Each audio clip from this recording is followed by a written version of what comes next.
Welcome everyone to the Tuesday, July 19th meeting of the Bristol Planning Commission. We'll dig right in with our minutes from our last two meetings. We want to start with the June 21, which was technically 2 meetings ago. I have extra copies if anybody needs a copy of June 21st, which is that top file of the clip. Minutes, anyone? Minutes? Yeah. All good, thank you. Thank you, Sam. Is that when you were via Skype? Yeah, I was on my phone. Yeah. How time flies. We made it work. You did. Thank you, everybody. Anyone? How about a motion? Motion minutes accepted? Second. Okay. Any discussion on the minutes from June 21st? Hearing none. All those in favor of the minutes of June 21st, say aye. Aye. Any opposed? Okay. How about Tuesday, July 5th, which was a smaller group. We did not have a quorum. It was Sue, Bill, John, and Gary. So 3 of the 4 are here, but I believe we can approve the minutes. So I could use a motion. So, motion to approve minutes? Second. Any discussion on the minutes? Hearing none. All those in favor of the July 5th minutes, say aye. Aye. Any opposed? Okay, good. Okay, so as I have in each of the past several months meetings, I've reviewed our timeline of meetings, and thank you everyone for coming to essentially 2 meetings a month for several months now. Even if we haven't had a full 5 quorum, we've been pushing through and offering input, and I think been pretty good about sending that, at least some details by email after the fact, and conveyed the input to Adam on behalf of those assembled. And if you have a copy of the timeline nearby, we're still on track, I think. If we do have 2 meetings in August and a meeting at the beginning of September, the first Tuesday, if we are in alignment or in agreement as we move into the Monday, no, I think we would have to agree on September 6th to warn a public hearing of a draft, and we would have to have a draft available and posted at that meeting. So it's essentially 3 more meetings. We'll see how we're doing. Let's try to get through tonight and offer some input to Adam on at least the remaining couple of articles that deal with signage, transportation, parking, some noise maybe, and then we'll wait for a meeting to do the flood hazard, which Adam has a colleague looking at on our behalf, correct? Correct. Yes, okay. So he will have that done for you before your August 2nd meeting. Good, thank you. Okay, all right, so I just wanted to touch base on the meeting schedule, and I hope everybody's still amenable to that. Thanks for pushing along. Yeah, okay. I hope. Okay, I think we can move to number 3. You agree, everybody? Absolutely. Okay, good. So let me just do a recap. In the past couple of meetings, we've been looking at articles, still some changes and updates to articles 3 through 6. We're up to 6 now.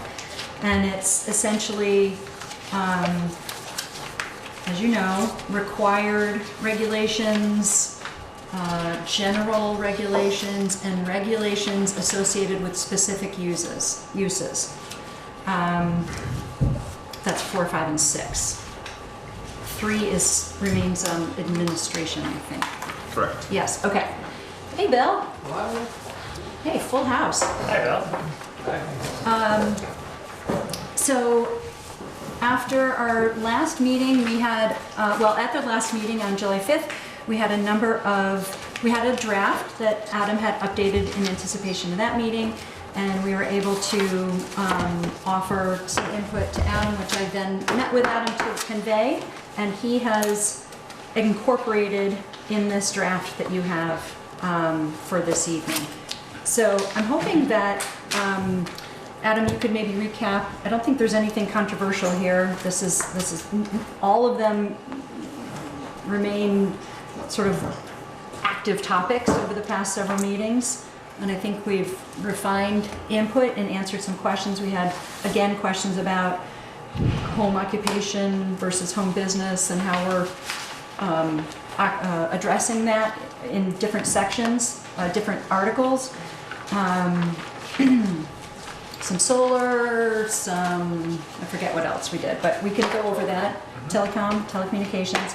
So Adam, if you want to sort of recap that, I did put it in my email to everybody, touched on the different topics, but maybe you want to, rather than go line by line, do a recap. I'm hoping that everyone had a chance to read this latest draft and we don't need to go over it line by line. Because of that, I don't think we need to go by line. We just say, who has a question on this page? And if no question, just move Okay. it. Okay, keep in mind also that we still are going to go back and update the Font.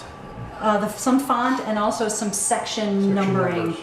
It Right. still needs to get cleaned up. Where we reference different sections, maybe we don't have those sections yet, or those sections may be in flux based on information that we've gotten over the past several meetings, but we will go and do that. That's purely mechanical, though. It's That doesn't pretty need to be mechanical. debated. Right. Okay, so also what this version is Adam accepted previously red highlighted or green highlighted input, and what you see now as red represents input that we gave to him at the last meeting. So I hope we're on track. I think we are, but I really want to make sure everybody is perfectly comfortable with where we are and what we've done. Does anybody want a copy? I have extras as well. I took one piece. Yeah, here's my bill. Thank you. Okay, yeah. Okay, good. Ooh, wait, before we do it. So the other thing we want to do is after this, if we can come to agreement on 3 through 6, we'll want to start talking about 7 and 8, which is, or maybe just 7. 7, Okay. where which will we'll- be basically design and performance standards. Okay, which represents at least two current articles. It includes your parking, your signs, your performance standards, so 3 articles. Right, 3. Okay, thanks. All right, anybody have any questions? Okay, Bill? 301, too, is it Oh, 10 we're feet, digging in. 10 feet, is that for solar panels? Yes, we talked about this actually. I gave this input to Adam after our last meeting. You mean item number 2 under 301? Yes. Yeah. So we were talking about flush and what did flush mean on a roof. And so Adam and I talked about whether exempt could be up to a 10-foot tilt on a roof. So if you had a flat roof, no panels could be flush, or panels could be wait, help me remember what we discussed. So basically, we had this discussion about solar. I went back and looked at the statute 4412, number 6, height of renewable energy structures, and basically the height of wind turbines with blades of less than 25 feet in diameter or rooftop solar collectors less than 10 feet high on sloped roofs, any of which are mounted on complying structures, shall not be regulated unless the bylaws provide for specific standards for regulation. So I'm trying to So why are you basically- making a face? So what is it that you don't Well, it's kinda understand? weird. I mean, look, you got a 45-degree roof, so what does this mean? So the tilt up of 10 feet, It correct? would go like that from here. Yeah, that's what I'm saying. it could come out a little bit more. So if your roof is too steep, you're going to have to tilt it this way to catch the maximum amount of sun. If your roof is too The flat, bottom end It's is gonna this have one to- here. Yeah, No. if you have a right? flat If the roof is too It's steep, then you're going to have to come out this way Right. to get your maximum It's angle gonna for be, sun. except this is your roof is gonna go If your like that. roof is too flat, then you're going to have to come up this way for So sun. my So only it's- concern with the verbiage is it feels like you can add 10 feet of height to the That's what structure. I'm thinking. But You you're have a not. 30-foot Well, Yeah, you're top not of the going roof, above the, you're and then not you go going above above The way the it's written, it ridge. adding less than 10 feet, so you could Right. add 10 feet of height if. To a 35-foot house. Yeah. Right, and that's not what you're suggesting. That's not what we're suggesting. So I think, So, is that the So, clear? no. Because that's the first, that's what I. first thing I agree read. with Chris, that's So let's, what I can you thought. read again what the state statute says? Because Height it of references wind the 10 turbines feet. Or rooftop solar collectors less than 10 feet high on sloped roofs, any of which are mounted on complying structures, so houses less than 35 feet, basically, shall not be regulated unless the bylaws provide specific standards for regulation. Sometimes the slope of the roof is oriented the wrong direction, and you sometimes do see structures that are, if the roof doesn't happen to be like a nice, perfectly faced. Would it help to add, Oh, sorry. unless it goes higher than 35 feet for our purposes? Or is that too stringent? I mean, the last line of that sounds like it would give us the leeway if we wanted to add some additional meat to our regulation, we can. Something along the lines of not exceeding, I mean, it gets into the minutia, but if, depending on the slope of the roof, and I don't know the verbiage, because I get it, if it's a flat roof building, it has to be able to raise up. tilt, like, right. tilt Yeah. somewhat, I Right. get that. But for the most part. That's what oh, that was, your interpretation of that, right? Like you Well, don't want it, I'm trying to Higher than comply 10 with feet? state law and Uh-huh. not get you into the minutia of a lot of regs and not create significant complicated burdens. here. So I was trying to keep it simple and comply with the law. So with the exception of a flat roof, it's really not allowing them to exceed the natural peak of the roof. So if you have a house that's, whatever Yeah. your angle is, and your panels have to roll out, that's fine. This is not No. acceptable. right, That's adding 10 feet. I could add 10 feet to my house. Because Yeah. I know I have a big, like in my situation, I have a huge maple tree in my backyard that prevents me from putting solar. I had the same problem with dish, but they put a 10-foot mast arm on my roof and then I could get dish. Could I, the way this is written, it sounds like I could add 10 feet up Above of solar above peak. my existing peak. So, yeah, I think. Or put a panel on, like on a part of the roof that isn't the pitched part. I mean, Like where? on But the I peak, like, coming over the peak. I think Chris's point's good, and I think that Sue's suggestion is also good. Panels can't exceed the 35-foot limit, right, so the panels can't, which they never would right, if they're just fairly parallel with the ridge. right, And if they weren't parallel to the ridge, they came up on the other side, try to get that, then you don't want to allow them to go up to 45 feet. I Right. agree with that. right. How about that they cannot exceed, what would you call it, the horizontal plane of the top of the ridge? Well, I can just say What the do you ridge call line. it? higher than The the ridge line cannot be higher than the ridge line. Right. But if you- 35 No, feet, or 35 feet, 35 feet yes. is the That's governing. It's 35 feet. That covers Right. it all. Because then what it does is allows, if you happen to have a flat roof structure, it would allow you to extend it upright 10 feet. up to 10 feet, Right. as long as your total height of Isn't structure more doesn't than exceed 35 That's feet. the point, right. So if somehow we could add that little caveat of not exceeding So 35 long as the panels, Don't exceed. The panel structure? Don't say structure. the panels, we've Yeah. said all fixed solar Yeah. panels, do not exceed 35 feet in height. Yeah. Right. Yeah, right? Yeah, that makes more sense. Yes, good. Good I point. like that. Yeah, Okay. okay, good. Okay, thanks. Okay, so Adam's gonna, after this meeting, incorporate that, but I'm hoping we don't have to like, come back to it again. Because we will ultimately have to read the whole document again and again before we Right. can send it along, Okay. which will come up in August. So, let's see, I made some similar changes to number Okay. 3, which go to the telecom range. So, telecom is now subject to the Public Service Board, so basically, that's what this exemption states. You'll remember that we offered Right. input to Adam about making it Yep. more easy to read. Okay. Yep. So I'm gonna move you along Okay.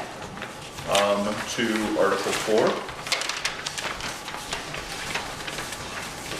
Can I just stop for just one second, just really fast? Quick. Section 350, conditional uses, section 351, I would prefer general structure conditional use, just to make sure that they understand that 350, 351, 352, It's all conditional 353, uses.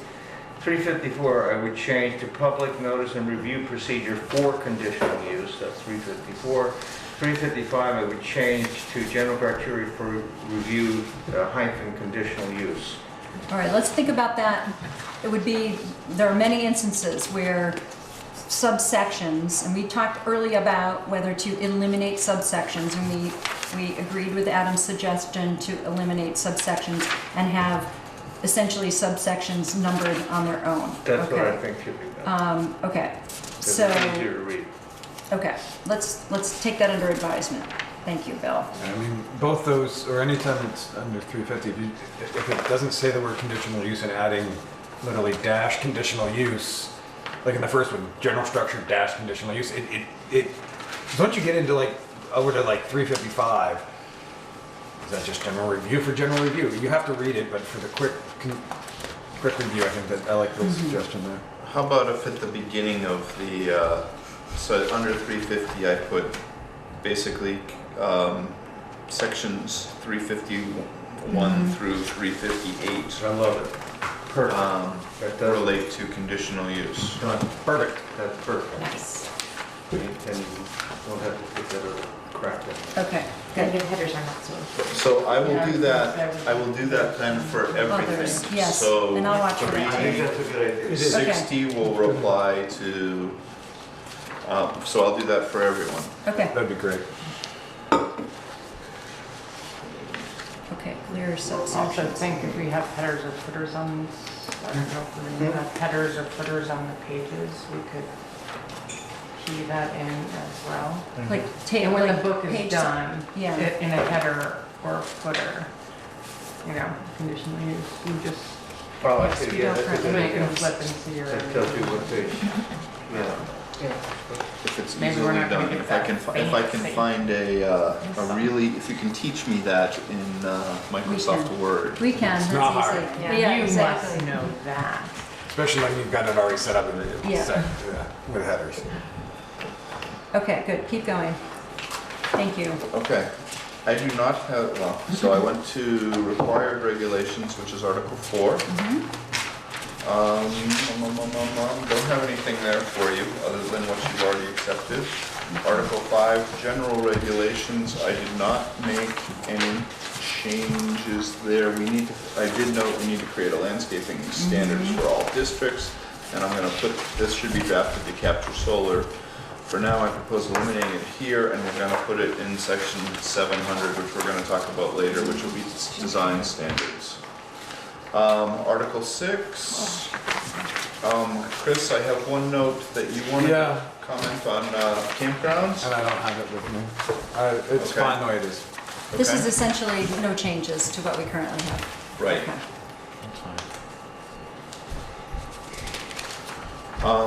We get into section 607, solar, wind, and other energy systems.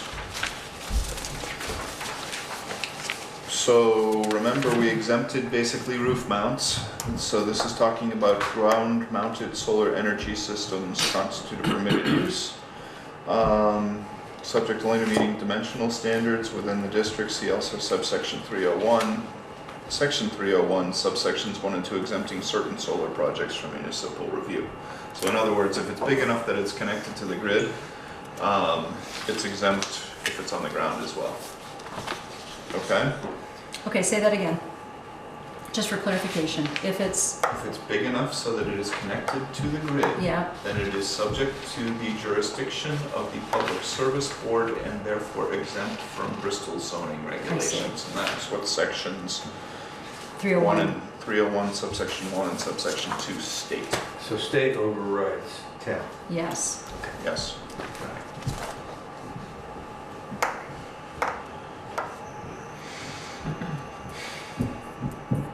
All right. So other energy generation systems could be something like the biogas, biomethane,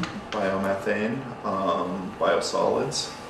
I'm not necessarily sure what it'll be, but for example, you've got a generator down on Fort Hills. If they start taking a lot of food waste in that generator, and not more than 51% of the stuff is produced on the farm, they would be subject to your local zoning. If it's for personal use, it's not, correct? If it's for personal use. Like their business, their personal use. So they're, No, it'd be, so the one that was installed in Salisbury had to go through both the local permits, the Act 250 permits, and the 248 permits, because they were getting more than 51% of their material from Off-site. the farm. Yeah, it was coming from I see. off-site. All right. So this tries to address that. Telecom facilities. So remember, we just added a section that said certain telecom facilities are exempt and subject to the Public Service Board jurisdiction. If they are not exempt, basically this section governs them. And And what are those? What are telecommunications facilities? they're cell towers. Okay. They can be as small as little dishes, but we've exempted those. talked So this about- largely gets to what I call cell, either antenna or towers. Okay. We talked about the possibility of creating a definition. We currently have a definition for telecommunication tower and telecommunication antenna in our existing list. Does it make sense to have one for telecommunication facilities? Sure, we can do that. And I think Unless I did it's that. too fussy. So You're saying that it's all the same. I don't know. Facilities is an umbrella. for the facilities two would of them? encompass both of them. That's Okay. right. So And we should state original, that. under- like the last time you wrote these, you'd set these up to basically allow telecommunications antennas in like steeples and Right. tall buildings Yeah, yeah, and things like that. Yeah. But you wanted to control telecommunication towers more strictly. Since then, the Public Service Board, or the legislature basically granted the Public Service Board the ability to regulate telecommunications towers and certain telecommunications towers, and took it away from Municipalities? municipalities. Oh, To a large, so that it depends where it is. So what I did was I I see. tweaked this section to follow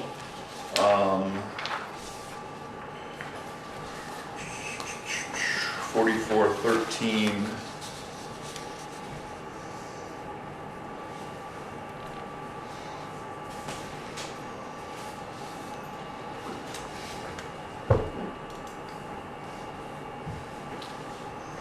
Where's my tab?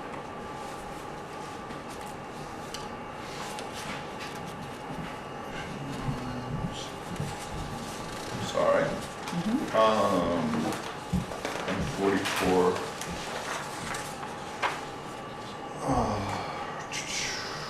I have There, another it's set of here. this. Are you missing No. anything? No, I've got it. It's 8. It's 4412-8. A through A. D. 8. Eight. A, B, C, D, Eight. and then 9. And 9. Okay. So Okay. that's what these changes do. So our current uses, we have listed as communications antenna, communications tower.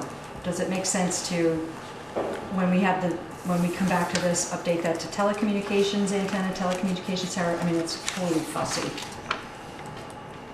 Just so it's clear and consistent, the way we reference it here and the way we reference it here. It's either that or just to clarify what a telecommunication facility is right in section 607. Right here. Yeah, first Like define- sentence. I mean, it does sort of, What? oh, no, it doesn't say it, but, yeah, just say telecommunication facilities are Okay. blah, So blah, where or does blah, that- blah, and blah, blah. Where does that leave the antennas and the silos and the church steeples? So,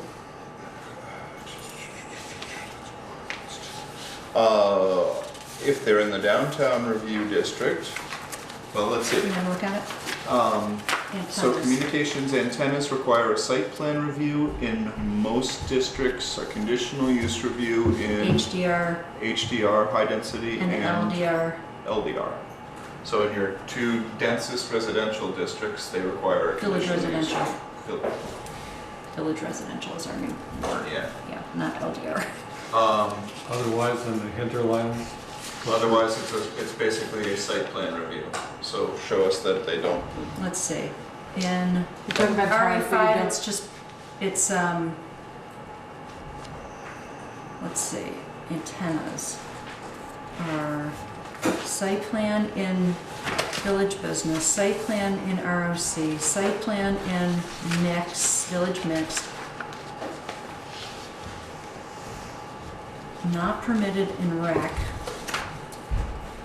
site plan in commercial, conditional in HDR, conditional in village residential, and then not permitted in R1, R2, R5. Site plan in R5.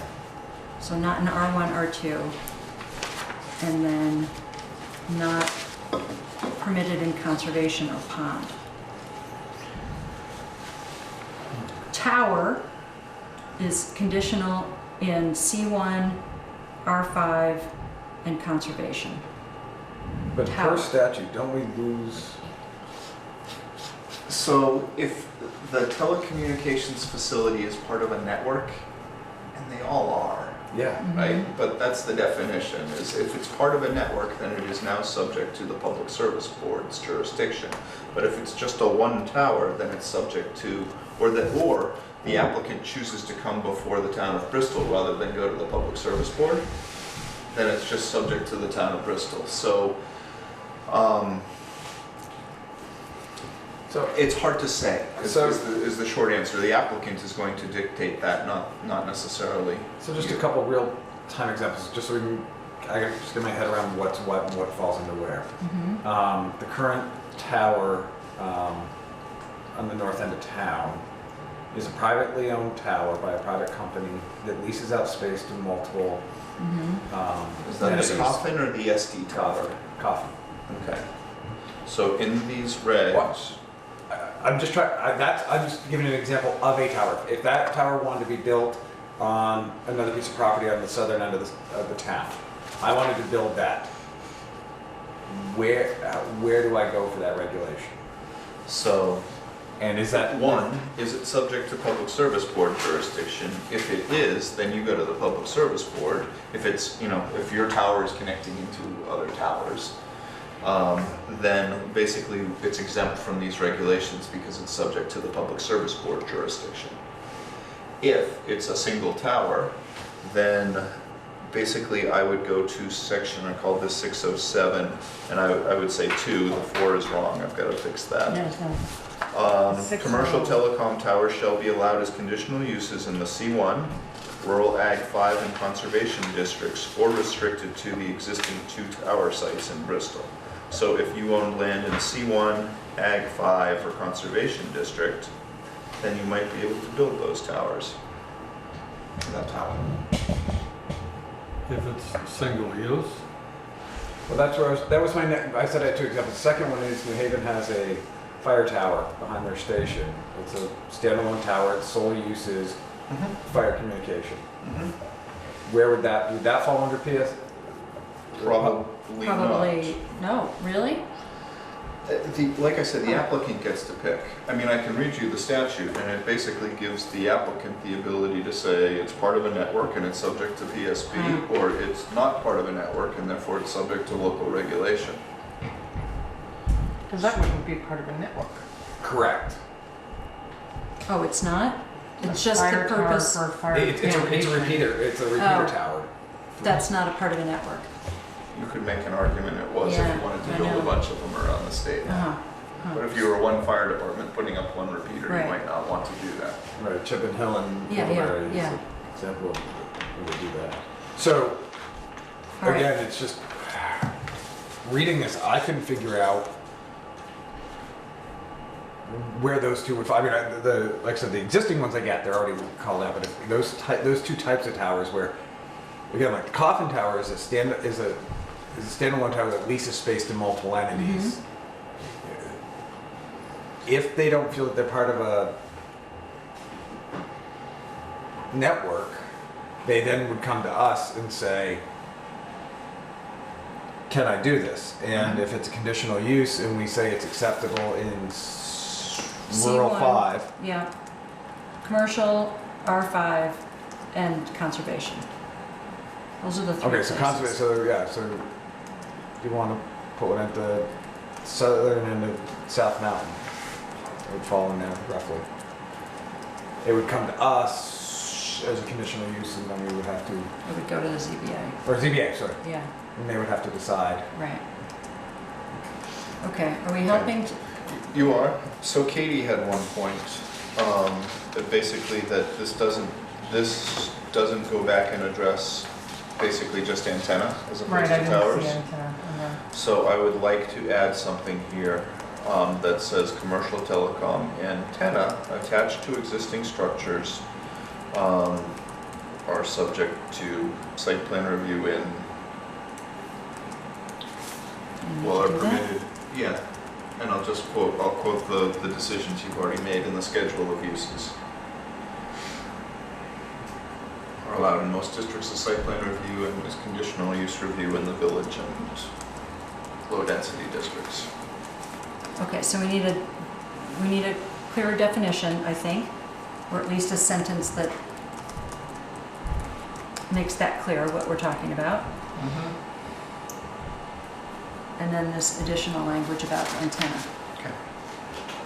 Now, is that supposed to be section 607 or should it be 608? It'll be 608. Okay. Don't sweat the numbers yet. Oh, sorry. Yeah. Formatting, I thought I was pointing something. I'll ignore them. But yes, I have not gone through and changed all these numbers because I don't know where, I wasn't necessarily sure where things were going to land. Okay, so those were all the changes that I made to sections 3, 4, 5 and 5, 6. and 6. So if you don't have any other questions, I would like to move on from sections 3, 4, 5, and 6 to a new section 7. And actually I have it here as section 6, so I've already changed that. But let's see. You have not seen this yet. Oh, goody. Exciting. These are design and performance standards. So these are the things basically that your Our current 6, 7, and 8. your cover. current 6, 7, and 8. So 6 is transportation, access, safety, and parking. Right. 7 is signs, 8 is performance standards. So are you proposing a new Yeah. title? Design and performance standards. Okay. I need to Not make to be more. confused with Go on. site plan, so it's not site It's design and standards, design and performance standards. Okay. Is that a generally accepted design standards or Sure. I mean, an that's- accepted that's- title that's for this what- kind of stuff? That's what I would call, if you're regulating parking, I'd say it's a design standard. Don't you think, Katie? Yeah. Katie Okay, says it's okay. okay, Jesus. Okay. Okay. Yes. Okay. yeah, all right, okay, So good. another, and signs. Signs, Yeah. yes. Okay. I can't think of anything else. Well, currently it would be anything left for us. Transportation, so it's parking, signs, we have a whole section, or currently a It's whole like, article what is on a signs. performance And then standard? performance standards are noise, glare Okay. lights and reflection, fire, explosive, and safety. Oh, it's more than.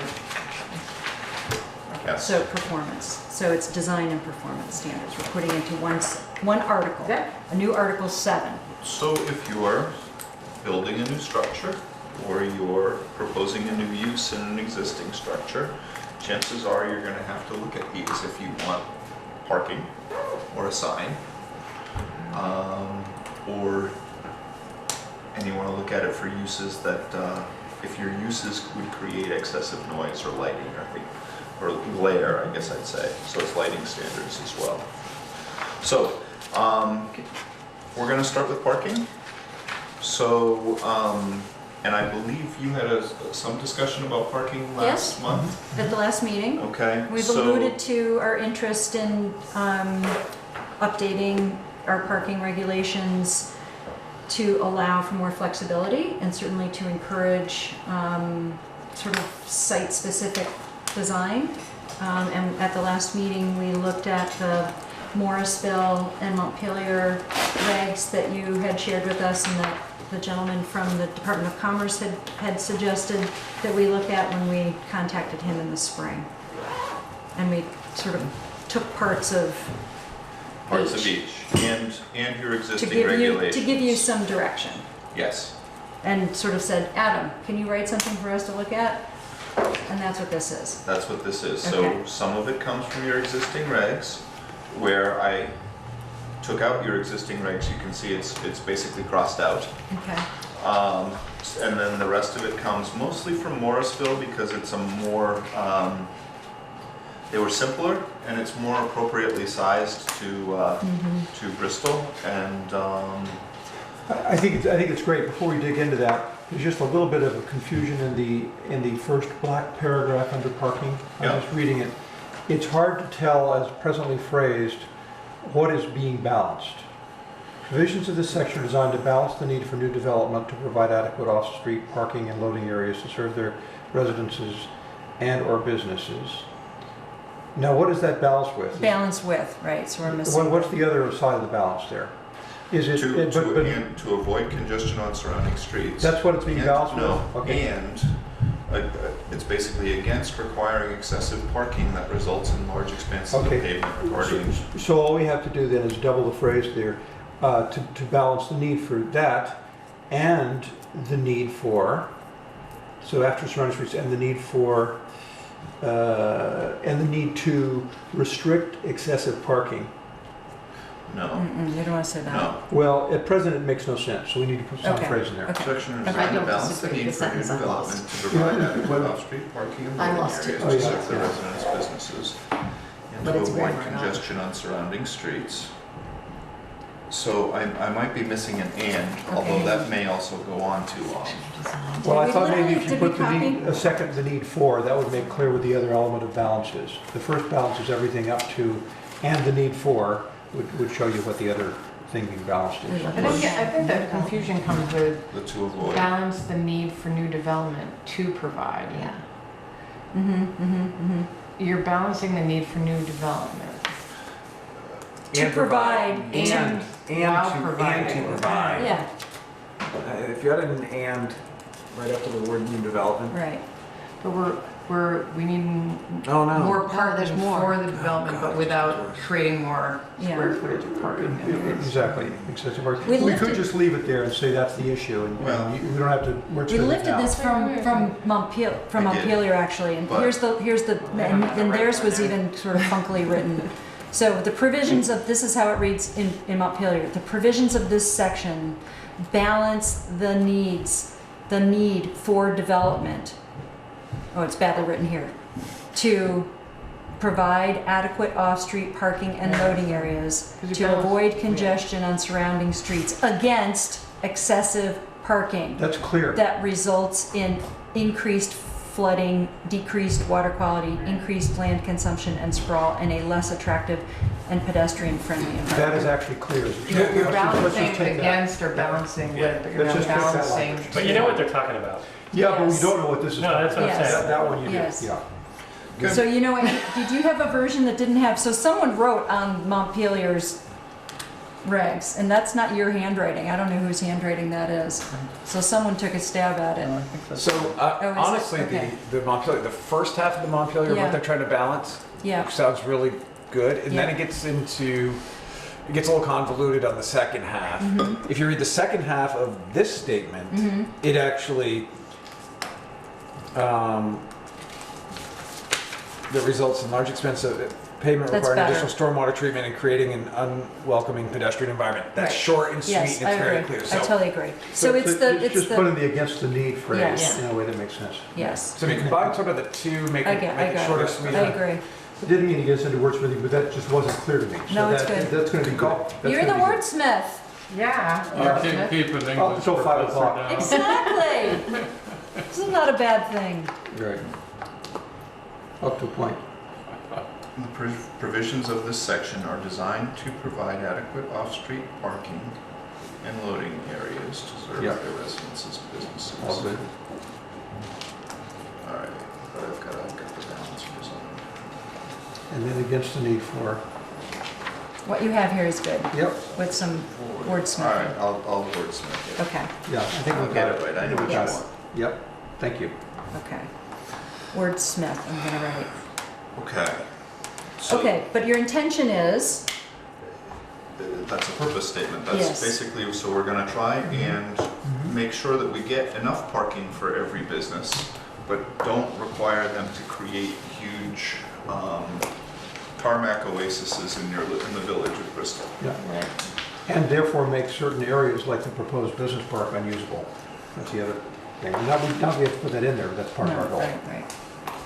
Or So- any commercial development that would have, currently, if you were to create a large structure, our current regs require a certain, for every 200 square feet, a parking spot. And we have some different flexibility here that Adam has created, yes? Yes. And how have we done that? So, the next element is parking requirements, and this is kind of the meat of the article. The uses, I tied it to the uses in Use table. your use table. Mhm. So you have household uses, civic uses, office uses, food and lodging and entertainment uses, sales uses, automotive uses. So basically, these uses tie to your use table. Okay, they're all the same. And I went through both Montpelier and Morrisville and Bristol, and basically compared, contrasted the different uses.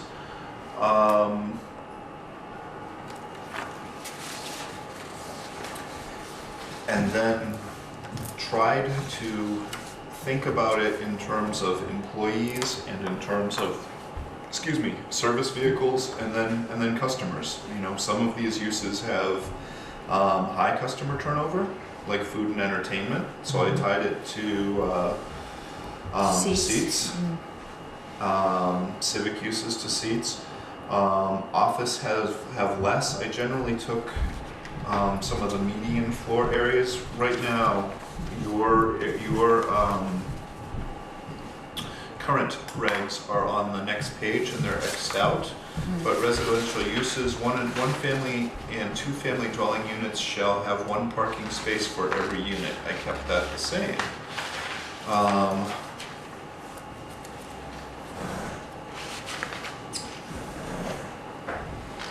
Let's see.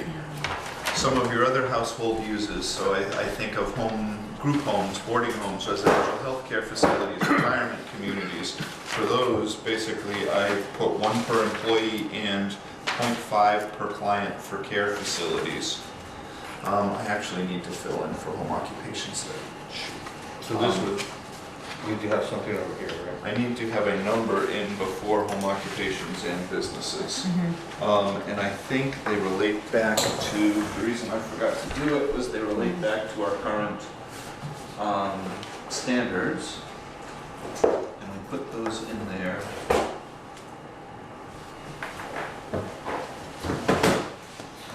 Well, you know what, I'm just gonna move forward. All right, keep going. We can come back to this, because this is still a draft and we have to make changes.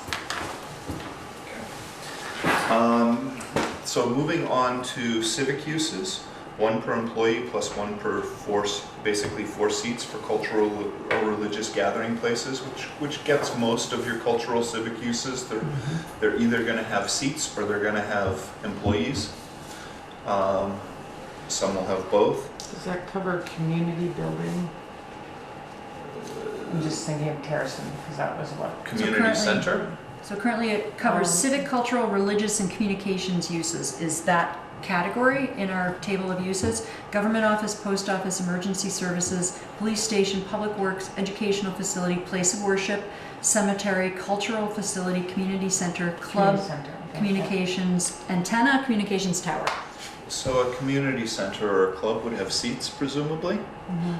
and that's what you'd, occupancy? So That's this what you would also design it cover, for? say, the fire department? That would be employees, yes. The volunteers, since they're not really employees, they'd be covered as Seats. affiliates. And then they probably have seats in conference rooms. Mm-hmm. So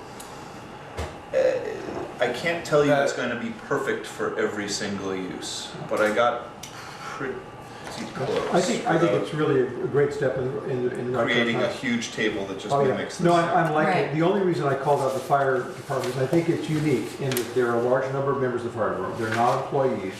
They have meetings there, but mostly they're not all there. Do you have a thought about that, Eric? Yeah, it'd be hard to have 45 spaces at the fire station. I would think so. Right, well, that was the same. How many do you have? Technically, you need 45 plus, we have 60 seats for training, although those are used up by the 45 people. Do you know how many? If you had 60 seats for training, We're in 20, low 20s maybe? What's that? We have 18 spaces on the west side and then maybe another 10, so maybe 20, 23, 24? Yeah, maybe Not very 24. good. We had We had 12 before, didn't Yeah, we? we doubled. Or less. Yeah, but we I don't know if I'd call those parking spaces. but they wouldn't meet the. We wouldn't meet the one per employee. Yeah, one per employee. wouldn't- well, but if you're not You're not- employees, You're not employees, that's what I was well, wondering about. technically by the town, Technically by town. by we are town employees. regs, we are employees. Every one of you is an employee? Absolutely. Yeah, 'cause we- So there's we- 45. We get a small stipend. We have 45 employees that work in that. Does building. that mean we're all town employees because we get $35 every? We're other on, month? we get workers' comp. Ah, Ah, That's what. I see. So you get a stipend, we get a paycheck. We should get workers. We get a Well, I don't want to derail it, that's just. no, I know, came but to my mind. it's, Well, the reason I it's good brought to it up, test it out. because it's like a church. I mean, it's, a church can just, there's One no per way. Hmm? In most churches in the little village, you just can't do that. I mean, So, there are no parking spaces. I'm just wondering, for instance, if the police ever ended up out there too, should there be a separate category from civic uses that would be public services or something like that? so if you have 60 seats in your training facility and you have one parking required for every 4 That's 15. seats, that's 15, you're above that. I don't know, however many are, But then you've got their employees. Plus 45. but if you call Is there a different volunteer word? firemen employees, We you are employees. we have had this discussion with the select Okay, board. is there a word that we Okay, can come up so, with that Actually, covers no, it? this is what I'd like to do. I'd like to go to applicants may, if you go down below the chart, Okay. applicants may request to increase or decrease the standards noted above based upon the criteria noted below. Applicants with shifts of workers may request to clarify parking requirements to reflect the number of workers on the premises during the largest shift. Not all 45 firefighters are going to show up for every single fire, are you? But it's kind of, this is kind of a silly conversation, but I guess a lot of ours are because we're talking about the minutia. I mean, every single volunteer fire department that I've ever seen, if there's ever any event, they're like, park wherever you can park. There's never, Well, it's the same way with churches. I know, there's The never, Federated Church has no parking. so I think we should just, I think we Okay. should understand that. Yeah, well, it's And- a problem, and how does this work with it? So Adam, So- do you have Well, a it's never been a reference? problem until we start talking about it to try to create regulations for it, and it's been, Right. it's not a was a problem regulated when thing, it's Harrison- self-policing. Well, I would just, another way, Yeah, it sort of works we're itself not out. trying to create regulations for that, we're trying to create regulations that govern the town. That's what we're doing. And then the question, then we're trying to be consistent with them. So that's why I would say another category like public services, where we can When take the away fire the part about department- employees. would The fire do it. department adhered to the rules. The minimum number, it was by square footage, I think, because they're a commercial structure, so they got the minimum spaces per square. By the zoning bylaws, they passed. The current, Yes, just barely. But to Skimmer's point, my office can't say, well, the rules say this, but you're a church, so. Like, if it clearly says the Well, church they needs can. this many seats, I can't say, oh, no, you don't. Well, Adam, what are the I know, we're not gonna build any limitations on regulating a religious institution?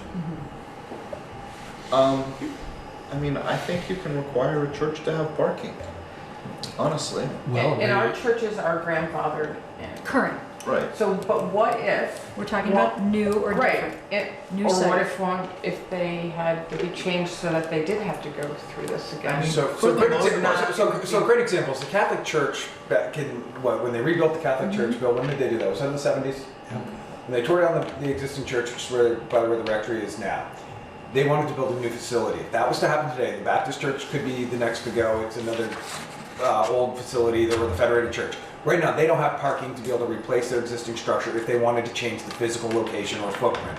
Thus, they would fall outside of non-conforming structure regulations. As soon as we do that, they have to conform by these parking regulations, which thus we would literally shut down 3 possible facilities in this town immediately. So Adam, where's your, So- that's a really good point. Where's your Right, but really, that's what I'm trying to say. where's your really cool language about encouraging on-street parking? Because So- that's what exists. If you go Not in every to location, but yeah. down below the chart, basically applicants may request to increase or decrease the standards noted above based upon the criteria noted below.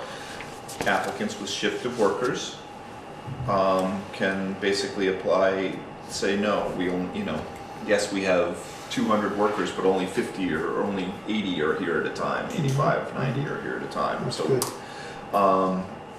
applicants may demonstrate that they will share parking with another facility.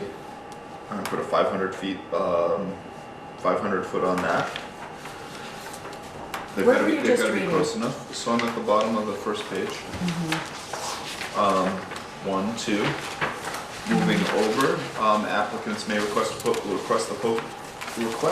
lower the parking requirement by providing alternative transportation facilities at their property, or that's bike racks, or demonstrating that the facility's main entrance lies less than a quarter mile of public transit stop. Applicants may request lower parking requirements by demonstrating that other public parking, whether off-street or on-street, is available consistent for use of the applicant's employees, customers, or guests. I would like to say that I really like the boxed uses and I really like those conditions. I think it's good. I think it's flexible in coverage. We have the one thing left out that we're still thinking about, but I think it's a big improvement. And then, in all cases, decisions whether to grant lesser parking requirements shall rest with the appropriate municipal panel overseeing the application. So basically, they can say, hey, there are 3 things of public parking right across the street from us, therefore we only want to put in whatever. There's So, X so like the number- Merchants Bank could have said they wouldn't put in their back parking lot, they'll utilize the parking on the park. Yeah, they could do some of, They they could could do apply some for of that. that. Yeah. Meaning people would You're still have saying to if cross the Merchants street. Bank. Okay. And then, so where I'm going with this is there's only a limited number of spots there. Mm-hmm. And how, we don't define what would allocate, I know we're getting into the weeds. That's here, okay, but what? This is important. Parking's already a shortage in Bristol. There is not enough, Do you think so? I don't think so. Every time I drive by the green, I don't think so at all. I mean, there's a shortage on the Basin block maybe, or Which one? on Main Sure, Street excuse me. itself. on the Main Street Yeah. itself. Absolutely not. No, on Main No, Street itself? because between the on-street parking and the Shaw's lot, there's Yeah. plenty of parking. There's always parking places. The Shaw's lot technically is not a public It's parking separate. lot, that is a private lot, Right. and for me to utilize it to go to Be- covers. Because it's there, there are always places to park downtown. But even if you I've don't never have seen that- downtown without places to park. Even if people couldn't park there, like if for some reason Pomerleau enforced parking, for those uses only. Or put gates on the front and you pay to. There's turn it into always paper. room in that back lot. But that's Pomerleau. Right, That's but I'm private. saying that But Shaw's. that's sort of like saying they bought the lot right across from here, the gravel lot across from the town clerk's office is available parking. That's a private owned lot. All right, let's So- ignore so that. Chances Let's are, ignore that you as lot. the planning commission are not gonna permit, if it's a private lot, you can't grant somebody, if a business came in and said, I wanna use Parmelo's lot, you as the planning commission would say no, but maybe there are some spaces on the green that, are generally open at the times that you have customers. or some other place in town, and I am thinking mostly of the spaces on the green that are open. Right, you're not thinking about but Shaw's. You guys can't allocate Shaw's parking. No. I We shouldn't I'm even not imagine. allocating it, I'm just saying that Right. because it's there, that place is parked, because Merchants Bank lets the people go into this St. Ambrose park back there every Sunday. Right. There are plenty of places. It's a We shared can't space. say they get to park there, Right. but that's just the reality of our town. We do not have a parking And charge. at they the- could I also- don't think we have one either. I mean, I usually walk, but I do, when I drive, I've never, you know, it's usually for groceries. Or if I'm going out of town, I've never had a situation where I couldn't find a place to park. Not Shaw's, like, don't think about Shaw's or that. Well, Even if you know, you Main didn't Street, use like, that. we pull down in front of, you know, like, the worst part would be if I'm going to Kimball's and have to park in front of, And on Undies Main? or the Hatch. My Right. God. Or Yeah. God forbid, the other side of the light across from the green, you can still Well, walk. that's what Adam's point Yeah. is, that those on-street spots, literally across from this building, are available Yeah. and are Usually considered, empty. and usually empty, except for certain, you know, high-use moments. So somebody would have to come and say, you know, your requirements say that I need 10 parking spaces. But I think that I can share parking with my neighbor, and here's my agreement with the neighbor, so therefore I'm only gonna put in 5, and I'm gonna share 5 with them, and our hours of operation come. Or I think I'm close enough to the green that my employees can walk, or somewhere else, and you can say, okay, that's reasonable. If they say I'm gonna put them in Shaw's, you can probably say no. Yeah, I agree. I'm not talking about saying I take Shaw's. I like these restrictions, and Public also, transportation and walkability. right, so I like these. For instance, if you could say, hey, we've arranged with Actor to have a bus stop at our business. Which are already there. You know, Already there. They're already there. They're on the green, they're on. no, I'm talking, say, if the business A new- park a new- arrange down that. there. So that if you wanted to Down at make the some corner. kind of arrangement, then you could put it up for review. That seems to me totally good. Now, I'm not saying you have to say, I'm taking Shaw's. I'm just saying, our Yeah. reality is we do not have a parking problem in town now. We just do not. The only question I have is it's very non-specific. So if you need by statute 20 spaces and you have a bus, does that get you down to 15? Does that get you down to 12? I think this is something between them and whoever's reviewing it. I don't think we So it would need be to hard for the pre-review it. PC to apply it to different sites. Consistently, you want to be able to be consistent. Yeah, of course. Well, I So- don't think we have a parking problem either. But that brings me to the opposite conclusion. I'm very skeptical about any additional regulation that could at some point in the future be interpreted in a way to restrict somebody from using their property. And I'm particularly concerned about the effect it would have on the churches. I'm worried about that too, because there's just no parking that actually belongs to the church. People use the street to park, and it's a little crowded for a few hours on Sunday morning, and that's usually about it. Yeah, I mean, the Masons on the corner of Elm Street, they don't have parking, and they make do. Doesn't it state that though? I mean, it talks about Going to the appropriate municipal body, but or being able to demonstrate there's on-street or off-street parking that's, you know, I mean, there's a lot of shared, most of the parking in the village is shared on some level or what you another. don't want to do is if someone wants to create a church and it's of a certain size, right? I mean, our current regulations require a parking spot for every 200 square feet. So it forces you to use land in a certain way to This provide. is much more parking. flexible. than Right, that's the whole point, is we're trying to find flexibility. So here's but, an example. But we're trying to not, so is your concern, Bill, like if a church goes away and has to reapply, or if there's are you talking about existing churches? Possibly an expansion. It depends on An how expansion. people read these words. Right. So as our regs are now, when Terracin came through and then they were gonna be a church next to me. Yep.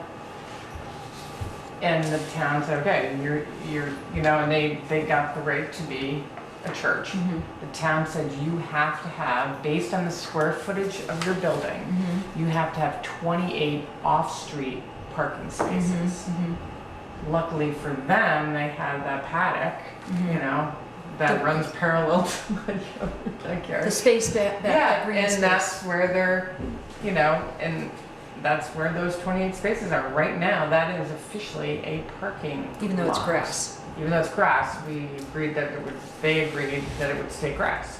So, but I had an issue, that's when I actually first came to the planning commission, because I thought, that's crazy. Any new, I mean, of course I didn't want it, you know, but any new building or church is gonna have to be required to have at least, you know, that many Spots. and that wasn't even as big as, I would think, as a Federated Church, or, so that would be an issue.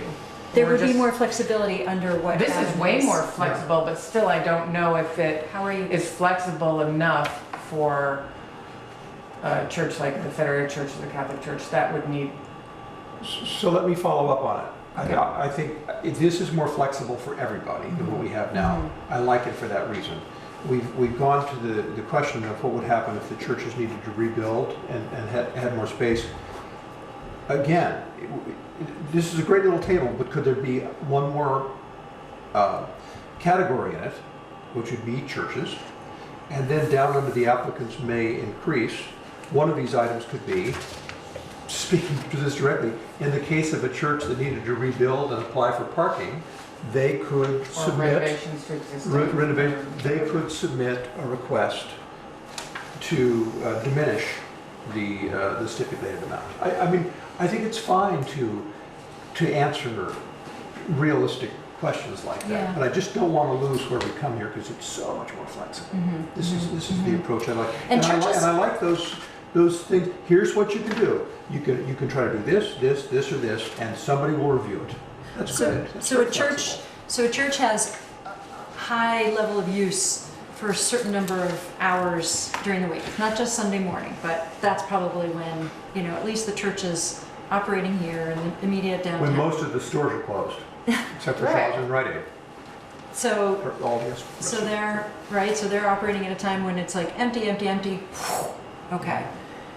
So it's a limited period of time when, in reality, when that level of parking is required. It doesn't mean that churches in town aren't doing other events and having other uses, but for the most part, it's a high rate of use during a very limited period of time, for the most part, except on holidays. In funerals. And funerals, okay. So, Weddings. all right, but you know, you get my point, right? It's not like, No. you know, a business that's open every single day and has, you know, employees and you know, customers. It's an exception, really. So Adam, what's a good medium ground here? So let me take the temperature of people. Are we, can we just keep going for a moment and sort of offer the full picture of this plan rather than get bogged down here and then come back and suggest specific areas that we would like to see a little bit more or some clarity? How's that? Sure, so. Okay, so I've noted, you know, concern about churches, firehouse was also, fire facility is a test case, okay? I might add something like a theater to that, because it gets into the same category, right? Theater It comes is, so under, they're one for 4 seats, and actually I didn't really change those from your current regs. theater For the, comes- at least but, for the church and for the theater theater. comes under food, lodging, and entertainment. How about the town hall? This building. That would be civic, a civic use, Civic right? use as Would you well. call this what would you call this? Civic use. A government office It's a government office. and a community center in a way. How many parking spaces do we have in this building? All on the street. Are there any behind us, one or two? Merritt has one. Yeah, everyone parks in the park. Right, it's all on they street. don't. So it's not off-street parking. So what we're talking about, making the difference So between. we don't like go for town meeting. I think your idea of moving We're on not, coming back. why is Okay. it any different? Okay, let's keep going. Adam, Okay. keep making your presentation. Do you want to keep looking at, so office and service uses, 1 per 600 square feet of floor area, that's really up significantly, or the floor area is up significantly for what you use, for what you currently have, from 200 to 600. Let's see, sales uses are 1 per employee plus every 450 feet of gross square floor area. So a little more dense on the one on the employees and on the square footage for sales uses, because we presume they're going to have customers and therefore more traffic than just the person in the office. Automotive uses get basically the same as sales plus a space to accommodate the vehicles they're servicing or selling. Industrial uses 1.1 per 1.25 employees, so a little less than 1 per employee based on the highest average employee occupancy. So they're going to have to say, I expect I'm going to have 50 employees or 10 employees or whatever it is. I think that sounds like an improvement of what we have. I would just say, after this, we're trying to zone for the whole town, but it would be interesting to pass that by to people who are thinking about the new business park. Say, Well, they don't know who their tenants are. I know, I'm just Or saying. maybe they do, I don't know. I think it's good just to get Yeah. input. So I will So tell based you, on the employee- reason I went based on employees versus square footage for industrial uses is because you can have factory floors that have very few people on it, but would, could potentially, if you did it by square footage, require a large parking lot. I think it's definitely better. Yeah, I mean, I look at, Agriculture, forestry, and resource businesses, 1 per employee plus 1 per facility or facility vehicle. So chances are those businesses are going to have some trucks. Basically, it's meant to accommodate those. And again, the next 4 things give the applicant the ability to say, hey, look, yes, I have 50 employees, but I'm right next to the green and we only work on Sunday mornings and there's plenty of parking there. So it's designed to give the appropriate municipal panel, so it's you if it's a site plan review, it's the zoning board of adjustment if it's a conditional use review, some flexibility and say, yeah, okay, that makes some sense to me. Or, they have an agreement to share with their neighbor, great. Whatever it might be. So each of these, interesting, I was just looking at the examples that we got from Morrisville and Montpelier. Each of these categories is even more flexible than they have. So, I mean, if you want me to, I can tell you. No, my not necessarily, logic but I'm just working through interested. them. They have church, school, and public assembly in Morrisville. That's their category there, rather than the civic uses.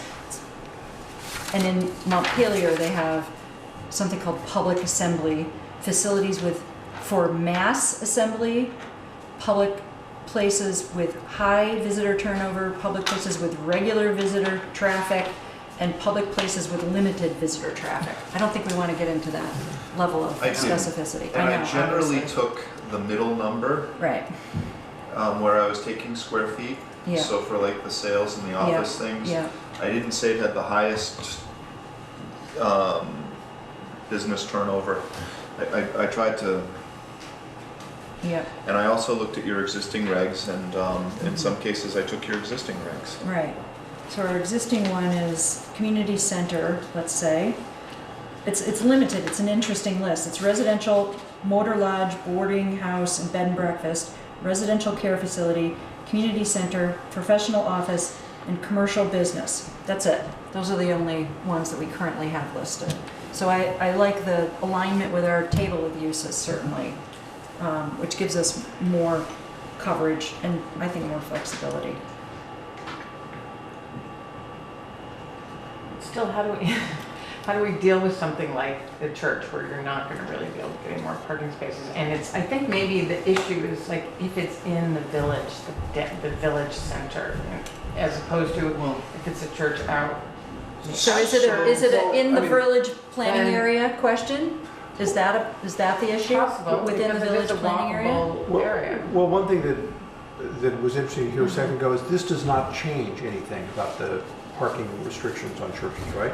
It's what we have. So our current ones don't call Don't out apply churches. for It just says all community grandfathered. center and commercial business and unspecified uses. Which governs the churches, right? No, I don't think community center.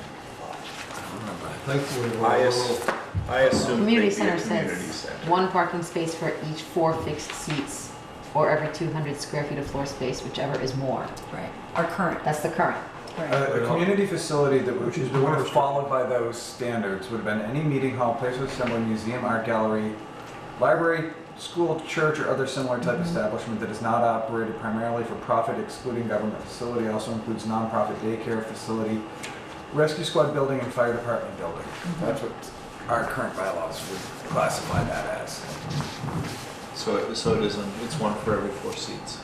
It's actually a little bit selective for churches. It's more flexible. So I think that's not okay. I mean, that's not, I mean, I think we need Okay. to, I don't know, just if they're in the village center at least. If it's something outside, Well, we have a So- VPA, we have zones, okay, so we have to be specific. Are we right, I talking know, about I a know, zone? we're talking in general, I know if, So Katie, I can tell you Montpelier has no parking requirements in their downtown, but one of the reasons I laughed at the Agency of Commerce touting Montpelier as a really good example of parking regs is because it's really hard to find parking in Montpelier. and, right.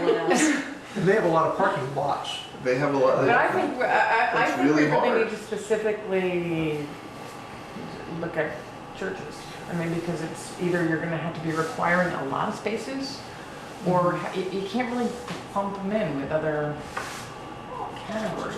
I think there's more to be said about this too, but I also like what we decided a second Oh, I ago, like which is it. to Everything hold else that- is but great. No, but to hold that issue and see if we can go through Okay. everything and then come I mean, back. maybe I think there's- that might help us to. You know, maybe there's. I don't think we're gonna solve it right this minute. Okay, but I'm Okay. just saying, I think that's an Okay, important I don't thing, think not we're to gonna, just I don't like. think we're gonna drop it. So, Okay. point I'm made. okay. Okay, let's keep going. Right. Okay. Okay, so moving on, parking space dimensions. The 9 by 18, it's a little smaller than probably what your current parking spaces are. It's a little shorter. Why did we shorten that up? Why did we shorten it? Yeah. Because a lot of cards are smaller. Yeah, but at the same time, a great example is the Rite Aid. Let's go to the Rite Aid parking lot. You cross the road behind Covers. There's a pickup truck parked. Somebody parks a pickup truck in the first spot at the Rite Aid parking lot. It makes that intersection dangerously impassable because we shortened up the parking length. If you shorten up that parking length even more, that means those vehicles are going to stick further. And How long What's our is current? it? Do you know, in your example, do you know how long the space is? 22 feet long. those are 22s at the moment. So the, 22 is larger than average. it is. Sort of an Morrisville, average is Morrisville 9 by has 20. a, has a 9 by 18, Montpelier's is 8.5 by 18. So both of those are 18 feet. What did you suggest? I suggested 9 by 18. 9 by 18, and what is our current? So we current, I think, is 22. 22. I had never ever Meaning seen that that's before. long. Meaning it's not wide, it's long, a pickup depth. truck size. Yeah, and if you Oh, drive I a know. pickup, It's, I know. life sucks to try How that. long is a pickup truck? 22. Mine's a short bed, standard cab, and it's. I don't know, I'd have to remember. So the thing is, you need it long enough, you need the space in between, like if you have, you know, parking on one side and a passageway here The and standard, parking like, here. 20 is like a two aisle, one aisle. I'm no parking expert, so No, I'm no, just. no, it's like back-to-back parking, 20. I have any service. Too much. That's sort of the, and if you can sometimes get 18, that's even, Then you can get more in. People do it all the time, all So over in the the place. minimum. You know? So, It's also called traffic calming.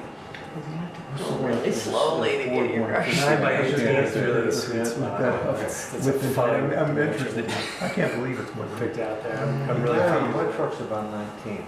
and Is that it's right? short, Is that right? Are we really going to debate this? I don't know. You tell me, you guys. Well, we have you have two Okay. examples that you've picked out, and they're both either the same size or smaller. In Vermont, so equal truck population. It's trucky. It's very trucky. Lots of trucks.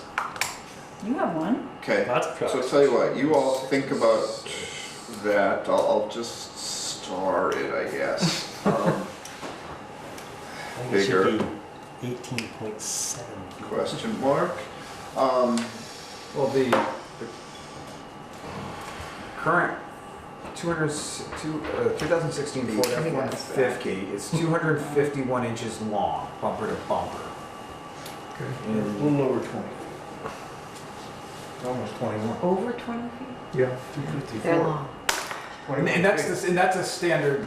So it's a pickup Standard truck. bed. So It's a what standard happens? bed. That's You the pull in 150. and you pull into the parking space and you hang over a little bit, and then the guy behind you, maybe they drive a little tiny car and they can sneak in, or maybe they just move on. No, but it's not the parking space that I'm concerned It's the about. spot. It's the travel lane between it. If you only allocate 18 feet to put a 22-foot vehicle into that 18 feet, that is now into the travel portion of your designed road, which we have got, I assume we'll have standards on that as well. You're saying it's into the aisle in the parking lot. It's actually in the roadway of the parking lot for the But lot. that's not going to change. The dimensions of the lot aren't going to change, right? So no matter what. But there are architectural when you do it, standards how do you for do it? roads and parking lots. Right. Right. I mean, and we could design, there are some places that are designed for pickup trucks, you know, and there's some places that are designed for smaller cars. And I guess we're not going to design for all pickup trucks back there, but I guess It seems, it's tricky. You know, I get where you're coming from in terms of the parking, having been in the Rite Aid lot, okay? And I don't have a big old pickup truck. But I also think it's reasonable to say, okay, well, I drive a Prius or I drive a smart car and I drive a 22-foot long bed, you know, 4-door truck. What's a reasonable compromise for a passenger vehicle? We're not looking at everyone having long bed trucks, nor does everyone drive a smart car. So is 18 feet a reasonable compromise? You're not going to be able to come up with something perfect. I could add at least, and if the applicant wanted a bigger parking spaces, they could do it. I think that's good, especially because we've looked at, as Sue said, 2 other towns that have this size or smaller. This size. One is 9 by 18. nine's- One's 8.5 Both by are 18, 18 one's 9 by 18. long.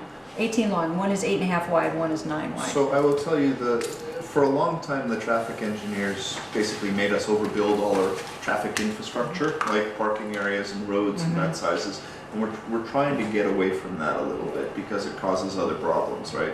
It's more expensive to build, it causes stormwater problems, Pedestrians. pedestrians, Bigger things to things of cross. that nature.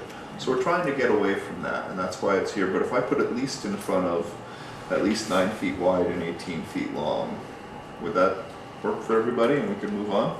Is it meant to be a minimum or a maximum? It's meant to be a minimum. Minimum.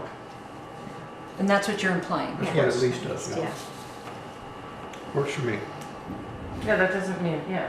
So It if you- could be larger. So if you're designing your lot somewhere and you know you're gonna have to have at least 9 by 18, but you're a new business that, I don't know, it's like Martin's, right? Or something like that. I mean, probably a bad example because people pull in and, you know, hook around to the front there and, you know, there's plenty of room to pull out and pull away. But, The Mountain Greens building on is a great example Okay. where you might run into some parking limitations there. Because you're just looking for something that has right, where you want to allocate specific parking, right? Because that's now an office building. right, There should be allocated parking based on these numbers. right. And it gets challenging there as well, because it talks about off-street parking not being delineated by parking spaces by number. Yeah. So you understand that, so you don't want the space to, you want to what is the idea around that? It is about safety, right? So you can't have a spot that goes straight up to the road edge, because in order to pull out, you gotta pull out, right, backwards, right? Is that how it works? People do it all the time. Right, well, We do it all the time, along with Can we me. move on? You do it I on wish Main we Street. could, Fabulous. or just take No, but you a, do it on Main make it a Street. shop hole. to pull Yeah. out. all right. But I do have that as a restriction in your next section on Okay, parking keep going. lots. So we'll keep going. Let's see, off-street parking, basically what I've said is that they, if you have more than 3 spaces, you need to mark them, paint them. And they should have, each space has access to a public street or drive without moving another car or backing into the public street. I can take that out if we want to, but let's see, parking lots will demonstrate that they provide adequate aisles or turnaround spaces to meet this requirement. Parking lots accommodating more than 20 vehicles shall be broken into smaller units separated by buildings, landscaping, stormwater improvements, etc. Yeah, they're backing into a public street. Yeah, that's most of our parking That lots. should go in in. town. Yeah. Technically, I believe all of our parking lots are unlawful. Or what? By state statute, you're not supposed to back onto town highways. Correct. Really, all of our, Or on street But parking. that's all of our parking in town. Yeah. Well, it's Yeah. like that thing. Well, so do we want to Take it out. encourage, do we want to encourage, I'm not talking about existing, I'm talking about new, right? So if someone were to come and apply and they said, okay, here's our parking area, and the only way in or out of it was to pull straight off the street, and it's only, 18 feet long. What do you do? I mean, is there a state requirement that you can't back into what did you just say? you're not supposed to back onto a state highway. Back onto a Well, I state. think in that case, you'd need more than 18 feet. Right? Just need- yeah, Well, In which Like case, if you had a little 20 feet where you could sort of back out and then see the direction this I way. think the way to make it illegal parking is, or that you actually should be backing into this space versus pulling in. Right. For Straight in. perpendicular parking. Blech. But Anyway, I think right, it's I don't minutia know about that, Yeah, I don't want to go there. Yeah. I mean, the public highway, we're locked in Yeah. to the state highways, almost all of our parking in town. So we're grandfathered, we're not gonna, state highways or town roads? What is- Main Well, there's only one Street, state Main road. Street is 116 and 17. 17, right? But that's it goes it. back and But- forth but when that's it's a all state Main highway, Street. when I know, but it's not. like Chris's example of Mountain Greens, where in the front of the building, you're backing back into the road, Town road. into a town road.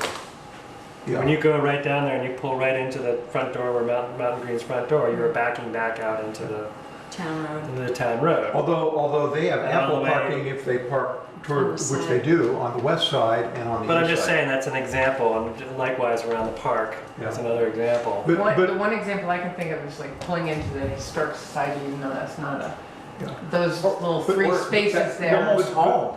Oh, yeah. There's a good example of backing into a town. But I wanted to take us back That's to, town highway, we were talking about. state Eric said, it's already against the law to back into a state highway. highway. That's Main Street. Yeah, It's not against the law to back into a public street. Correct. town. And so that's why I would just So scratch Sue asked that, me about. I would scratch that phrase. If somebody wanted to build a house on 116 South with an 18-foot driveway, we would say no. Yes. Right. I mean, the state would say no. because Yes. It's a state So- curb cut. So what you're proposing is Mike? we just scratch out or backing Or into back into a the public street, yes. Okay. Okay. Everybody okay with the rest of it? Well, then you, street parking, does the next sentence then get screwy? Because we just scratched the Yeah, it does. reference to the backing into the public street. Parking lots shall Turnaround. also demonstrate that they provide adequate aisles this for is turnaround parking- space. Lots and not spaces. Yes, you're right. Right. You're right. So back to your thing on somebody's driveway, Right. curb cut does not fall under this. I agree with you. We're talking parking lots. Yeah. And I almost go back to putting backing into the. No, listen, I agree with you. I was looking at it as parking spaces. Parking lots, you shouldn't have to back out of. Point well taken.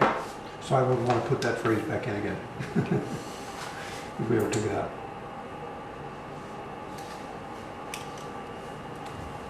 Yeah, for more than 3 vehicles, so now we're in a lot. Okay. Yeah.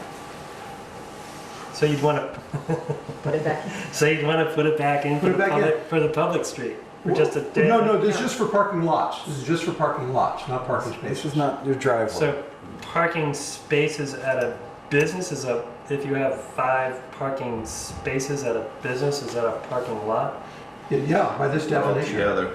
Well, If is they're, it, if they're all together, and So, there's so not just... all the examples that we just, Oh, no, I don't think so, Said. because, I mean, like all the parking on Main Street, it might be that several are used for Bobcat at night, but they're not a parking lot. So It's what on about, street. okay, so We're what talking about about almost off-street. home? We're talking about Almost it's like home. almost Is a home or problem Mountain Green. Because you do need to back out into a Well, I mean, public street. it seems to me that Almost Home is an example of a place that has plenty of parking where they don't have to back out on both the east and the west. Maybe there are a couple of spots in the front. You Maybe have they to, have to be parallel. you have to park out, you have to back out. Oh, On No, both the streets to you get can out. park on the west side of the building and on the east side of the building, and there are lots of spaces by these definitions, more than you need. You're saying almost home, he's saying Green Mountain Markets. Thank you, I'm sorry. Thank you. Alright. okay, I was like, those are the tenants. No, I'm like- talking I about, was yeah. talking about Okay, Mountain Green, Okay, sorry. I'm talking about I almost got you home. now. Okay, I was like, So you do need Missing to something. back into either North Street or Garfield I'm Street. catching up, yeah. So, but at Almost Home, is that really a parking lot? it would be that it's more than 3 vehicles per this It is definition. Yes, a it parking is, lot, yeah. it's a required, it is a parking lot. So why don't we just get rid of the backing into the, I'm not gonna just move on. No, I I can take out accordingly in the next sentence, and then just, parking lots shall also demonstrate that they provide adequate aisles or turnaround space. Yeah. Period. I think it's good. The other thing about Almost Home is there actually is a little space to start turning before you get into the street. It's not like on the main street. It's a Unless I pretty- park my F-350 there. Which is That's 22 right. feet long.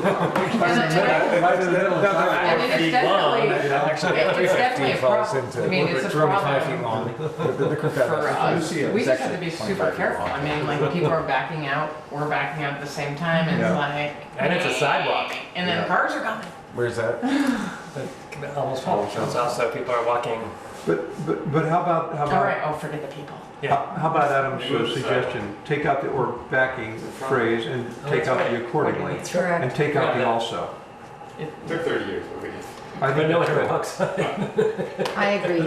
Especially because the Almost Home example is another of our many grandfathered or grandmothered examples. But yeah, so do those three changes. So that it would say, without moving another car, period, Period. parking lots shall demonstrate, Yeah, and then take out to meet this requirement at the end of that sentence. yep, that's right. Okay. Okay. Loading areas. But the last half of that one where it talks about parking lots to accommodate more than 20 vehicles Yep. must be broken into smaller units. Mhm.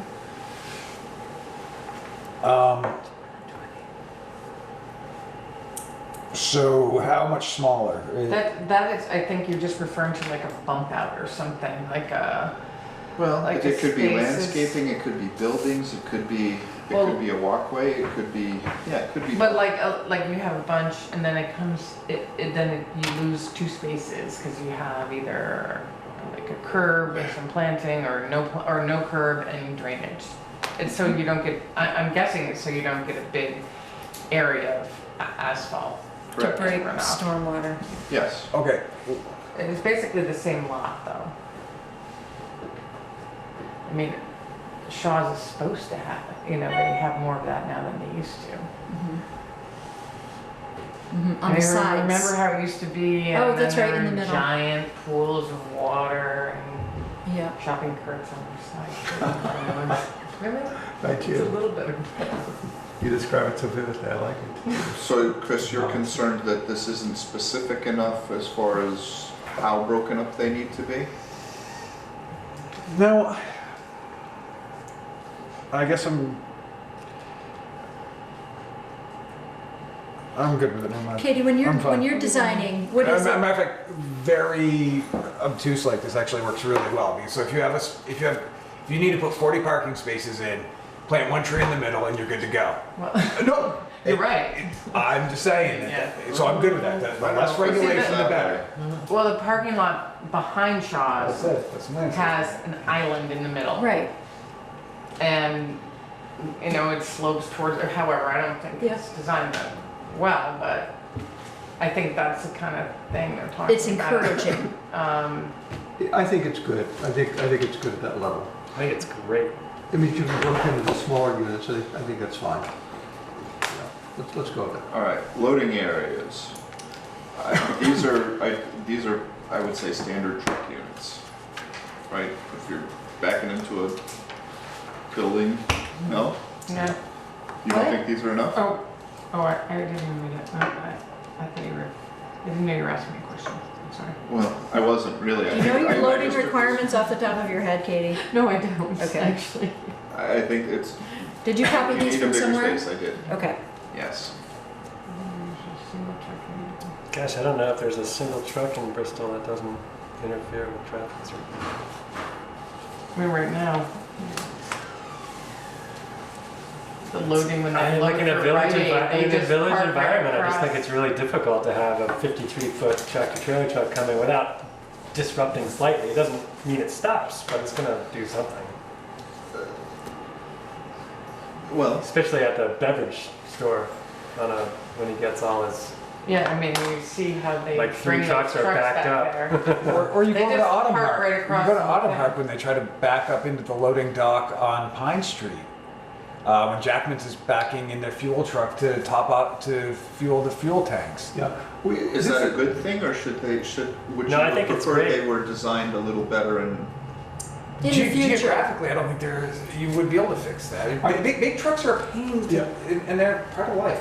Yeah, I think It's that's America. true. I think eventually, Kind of like and this, churches. we're going to need to come back and think about the surface, because Mountain View Street, as I know, where they had the 50-foot trucks back in, is crumbling, and it's a new surface, like several years old. So eventually, they need to think about that. We don't have to do it here, so I'd say leave it there. I agree. It's a fact of life. We're going to get these big trucks delivering to the beverage store and to other commercial So places. this creates a place for them, or a standard for them to meet as a new facility. Right. Some Which you places. have to have. That's right, and it keeps them from just having to pull it next to the place. Yes, that's what it's intended to do. I think it's good. 20 feet long. It's great. But but just a comment. This In is an urban- Montpelier's. In an urban situation, Yeah. which no one likes to think of Bristol as urban. I mean, But there are parts that are as dense as, Well, and commercially active. So there's not always a place to have a loading dock or a place to, Yeah. you sometimes just have to Yeah. pull over and find a Right. spot. Well, an Right. applicant for a use that will regularly receive deliveries or generate shipments of good by truck. So, That's Yeah. different than making a delivery to Covers. right. This is a No, truck. Covers would be, they are regularly scheduled delivery because they get No, food. but they send pizzas out, but they don't send No, shipments. but That they will receive regularly goods receive daily. deliveries. Right, it's received The deliveries Cisco or- truck. Oh, you said, or I thought you said and. Yeah, no, I think this is good both for the downtown block and also for the residential commercial units. You're gonna have trucks there, either over by Pine Street or over by Mountain View, so that's just part of the deal. This is loading areas required for, I think they are. Grandfather and everything that's currently there. Well, right. Clearance of at least It's a new standard. It's like a business park. 12 feet Yes. wide and 50. Yes. So, Yes, a 52-foot truck may stick. no. Okay, so they can't use roadway to do it. What did to you say? load. You, based on this, you If they regularly receive deliveries or generate shipments of goods by truck, I think don't they want to be in a facility that has a loading dock? But they, but again, Covers is a great example. Look at Covers. It's a The restaurant. thing about Ming's, they back down that road, that driveway, and turn in. Oh yeah. That's a lot more difficult. Sometimes they just stop on Main Street. Sometimes. I mean, But when I had an office in there, I mean, there would be a huge tractor trailer just kind of wedged in there and loading. Did you ever see in Middlebury what they do to deliver to Two Brothers? yeah, Truck pulls onto that The circle. Yeah. they don't have a Right in the choice. middle. I know, it's unbelievable. Some of these things are inevitable in villages. Right, They are. but this would be for future I think it's good. consideration. Okay, everybody ready to move? It's not gonna stop covers Yeah, or yeah. anybody over there from getting their deliveries, believe me. No. On we go. Okay, so just design and maintenance, basically they need to have some room to provide for the clearing of snow, and they've got to keep it access and circulation moving freely. It's a This is relatively lots, broad I see. standard. So this is design and maintenance of lots. Yes. Okay. Are 6, 14, 15 related to 6, 13? Are they sort of sub So units? no, I would say basically 600 or 610 is parking, and 611, 12, 13, 14, 15 all kind of relate to parking loading facilities. It's all the same subject. Okay. Can I ask you a question Around about 6:15, design and maintenance. not to get on the numbering lots and or loading correcting, Yep. but in looking at the whole section, Mhm. you could kind of break it down into parking.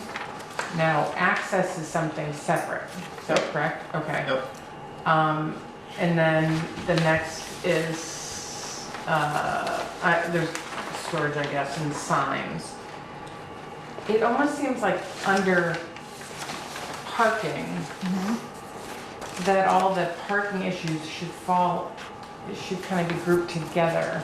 And I don't know how you can do that, because then you get into, see if I'm clear Well, here. design and And so when you maintenance get to of design lots. and maintenance, that is part of parking. Yes, correct. It is. Okay, so you're talking parking, And so is parking, access. parking, and then you're talking access, but you said access is really kind of, that's different. Because we're talking about parking, and then we're talking about the size of the space, the quantity of the space. Those almost seem to be under the parking heading, So here's the thing, in our current regs, it has Right. transportation, right? access, safety, and parking is the name of that article. You Okay. know, our effort is to reduce the number of articles, I right? understand that. So, I just felt that this was a little confusing. so is the fact that access I coming think if- under parking? I mean, if I'm not sort of sure if it's a specific item or is it under parking? Or we should have parking and then under parking have space requirements as a subheading. Yeah, that's what 611 is, so it's like But parking. it's not, because 610 is the same weight as 611 has the same weight as 620. Well, this is what we just were talking about with conditional, right? So we said, Right. in conditional use is section 350. Section 351 is general structure. 352 is Right. Existing conditional uses. But everything It's all under that related. was under conditional. It's all related But to here we're saying conditional. like 610 to 615 is all parking. But 620 is too. Well, that's what I asked. 620 is access. It's not. It's not parking? Well, that was my question. So 620 is access, it's not parking. Okay, got So it. parking is 610 through 615, Let's say. right? So it should have a different weight. Yes. okay. All the font will have a different weight. Okay, that's all. That was. And that's why And- it's not 616, that's why it's 620, because access is a little different than parking. So maybe, like conditional, we have parking, Oh, yes. 610 through That's what 615. we just said. Got it. And, Okay. and under 611, so it's not confusing, you have parking, and then you have parking requirements, but a lot of these are parking requirements. I think maybe you should have parking space requirements or space requirements. Because it's Okay, not parking general space, parking yeah, requirements. I'll leave space in there. Good.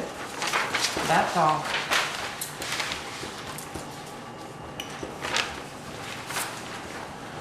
And I think it should be design and maintenance of parking lots. Yes, I wrote that down. Okay, good. Yeah. All right, so access is our next section. And access, I spoke with Eric. I did not change very much here From our current regs. from your current regs. So these are your current regs. I put 18 in a question mark next to the diameter of basically driveway culverts. Hmm. The state standards for road design are 18, but the state standards for driveway culverts onto roads are 15. So it works with the state design standards right now. Again, and then let's leave it at 15. It goes 15 back- meets the state standard? Yes. It does. Then leave it. Why would we Okay. change it to 18? It would depend on whether you thought you had any stormwater issues on any of your streets because of undersized driveway culverts. Do we? Depends on the location. I'd like to see some language and say that the road foreman would checks these sites could increase it if necessary. Depending on the location. Yeah, some driveways on some. I think that definitely makes sense. Seems. So I could add something that basically says the road foreman may require a larger size culvert. That works for me. Thank you. Right, set the standard and then, Let the road foreman have input. They've already made major improvements, Mhm. like on Mountain Street and North Street in recent decades. Much less flooding Baker Street. Minimum site distances. This is all current. Number 9 has some additional language. That's it. This is basically our current It's your current, word for word Yep. with the addition of this. So number 9, non-residential and residential access roads serving 4 or more lots may be required by the select board to meet the Agency of Transportation's B71, and this said or A76 standards. So I should make it B71 standards. B71 standards are your access standards. So they basically govern how the driveway goes into the road. And I would say those are generally pretty good. The A76 standards are a roadway standard, and an A76 road is a big road. It's a way bigger road than is required for, say, 4 lots. So the Vermont State Standards for the Design of Transportation, Construction, Reconstruction, and Rehabilitation of Freeways, Roads, and Streets actually looks at the number of trips and basically sets the road bed width and shoulder requirements based on vehicular trips and whether or not it's in a village or other things. So it's a lot more flexible. It's a better standard, I Okay, think. all right. Because our current refers to either B71 or this A76, one still says either B71 or the Vermont State Standards. but it takes out A76. So when they do different things, one governs basically access where the new road hits the existing town road, that's B71, and the other is if it's a new town or if it's a new road, even if it's a private road, what standard do you build it to? Okay, keep going.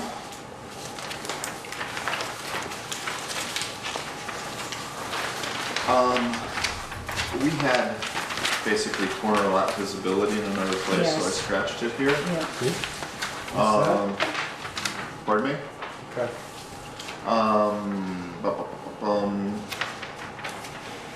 And then storage of vehicles, let's see, I kept it, but since we changed the names of some of the districts, I basically changed the names of the districts to accommodate your current districts.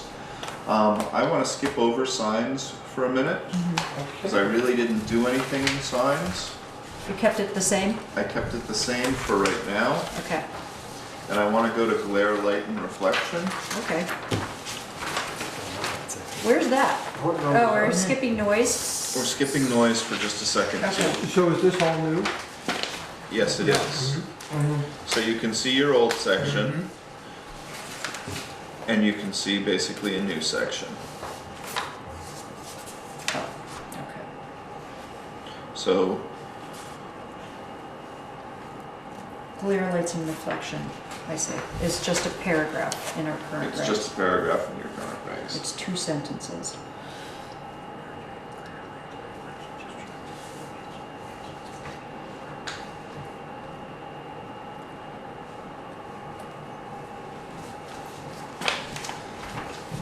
So your current regs basically say if it's a nuisance, it's not allowed. The purpose of zoning is to define nuisances and therefore eliminate them so that you don't have to bring a nuisance suit in court. So you basically codified the common law and said, all right, the common law is you can't create a nuisance, but then you have to fight about what's a nuisance every single time. Is it the bad odor, or is it the bad glare from the lights, or is it noise, or it can be any of these, and that's what these performance standards are going to get to. Adam, what's an example of wall-packed lights? What does that refer to? It's basically I'll call it a naked light that affixes to a wall without any shielding on it. I see. Okay. I have them on my building. Without the shielding? Yes. So, first line, or number one, limiting the amount of exterior night lighting. It's cute. I get that. I get the concept, but it's unenforceable. I have a suggestion. How about taking that and integrating it into the previous two lines as part of the goal, and then you don't have it listed as a measure, and then you move. See what I mean? So that's the goal, but then you move down to these other things which are more like measures. Does that help? It does tremendously, because limiting the amount of exterior night lighting is not immeasurable. Right. Whereas the others are more specific. As long as you're maintaining all outdoor lighting and removing signs. So you could say by implementing the following measures to limit the amount of exterior night lighting, and then you could just do it that simply, and then you come down to the other things which are measurable.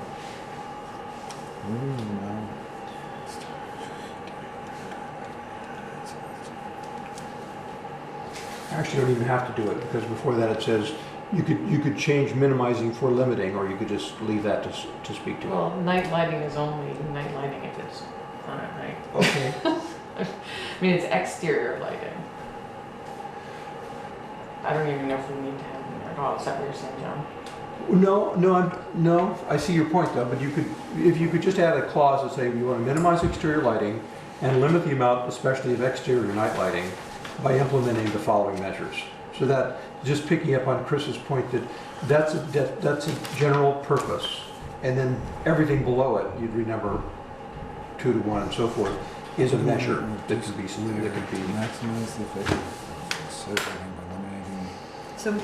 So the sentence is minimizing exterior lighting and limiting the amount of exterior night lighting is essentially the same. Yeah. It's the same. Or you could put it in after obtrusive glare, minimizing exterior lighting or obtrusive glare, and limiting the amount of exterior night lighting by implementing the following measures. I think that's better. Okay. So, I know this may even be a sillier question. I get what lighting is, but what's glare?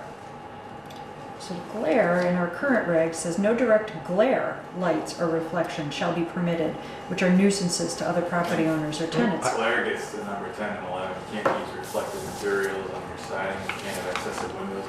Those are going to be hard to. Well, You're starting. When building permits are handed in, they don't have numbers of windows or what their siding is going to be. So I mean, is that only it for goes back to site my plan review stuff? question, because it talks about some glare later on in discussion, like reduce glare and maximize the effectiveness. What is glare by definition? I would say troublesome lighting that hurts people's eyes. I think it's a negative experience of lighting.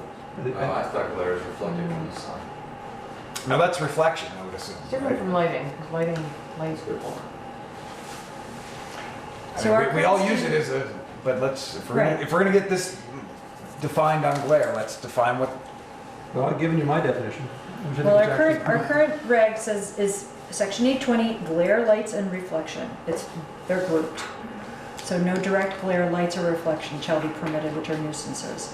No, we need to look up what glare is. What is the However, definition reflections of from glare? solar energy collectors, which are part of an operating solar system, shall not be considered a nuisance to other property owners or tenants.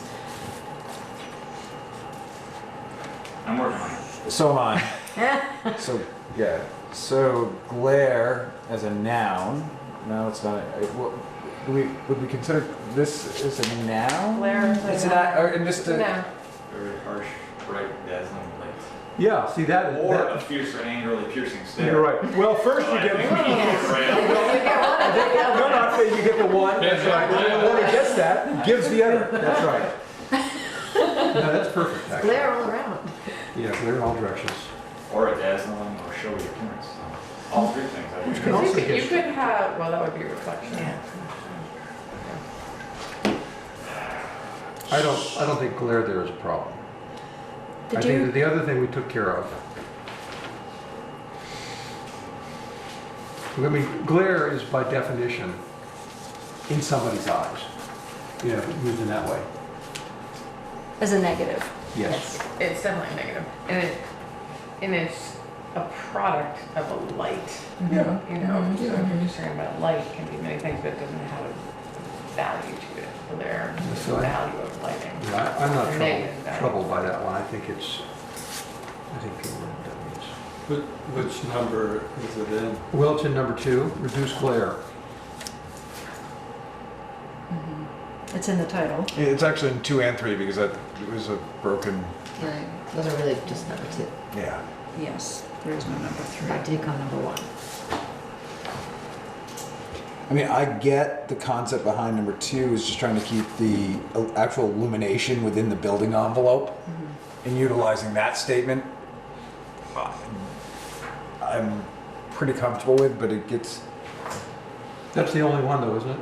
The only measure that has glare in it? If I'm not mistaken. Yes. So I think in that context, it's totally clear.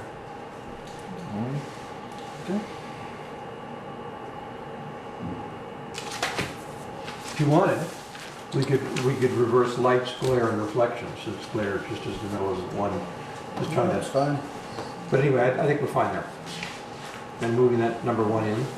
And you're saying, actually, I hadn't realized, so that the current number 2 and number 3 are actually 1, Yes. just broken, so we're gonna end Somebody had a up hard return. with 5 measures, after we move number 1 out and replace those. No, Is a wall pack light No, a not 5. commonly known term? What is it? A wall pack light? I don't know. I'd never heard of it. An unshielded That's like exterior light? unshielded or you could say. unshaded. All So lights. shielded means you redirect the light It's down. external, exterior. You should define these terms, because it's, in my view, this is all highly subjective. Yeah, yeah. Not all of it is. You're requiring outdoor lighting fixtures to be turned off after close of business. That's not subjective. We could go through. Which one is that? That's number 8 currently. Number Using 4 is non-reflective subjective. material, that's not. I agree, however, there is something subjective about limiting excess windows and encouraging motion detectors.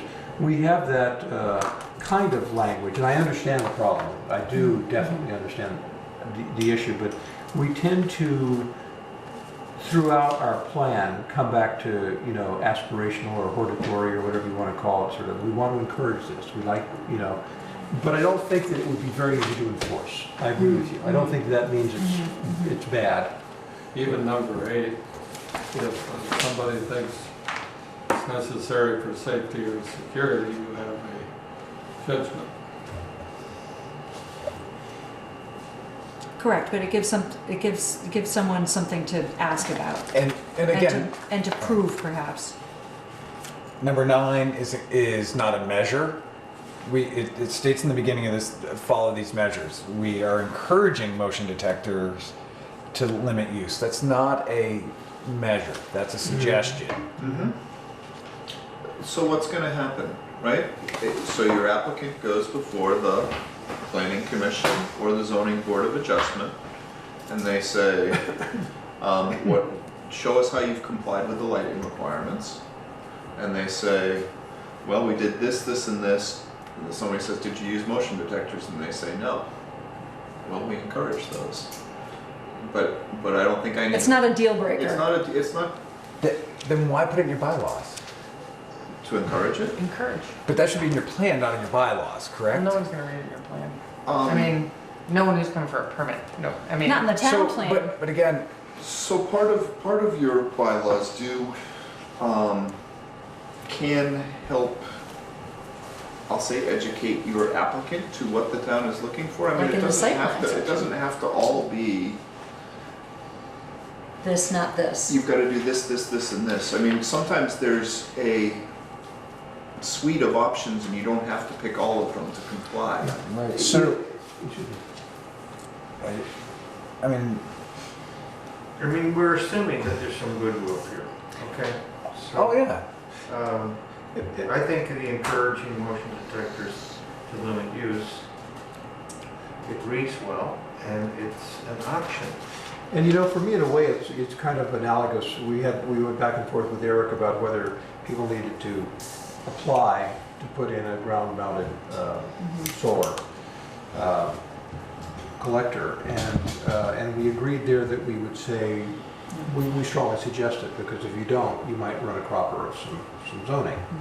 But we didn't say apply, We said because notify. it's permitted. Right.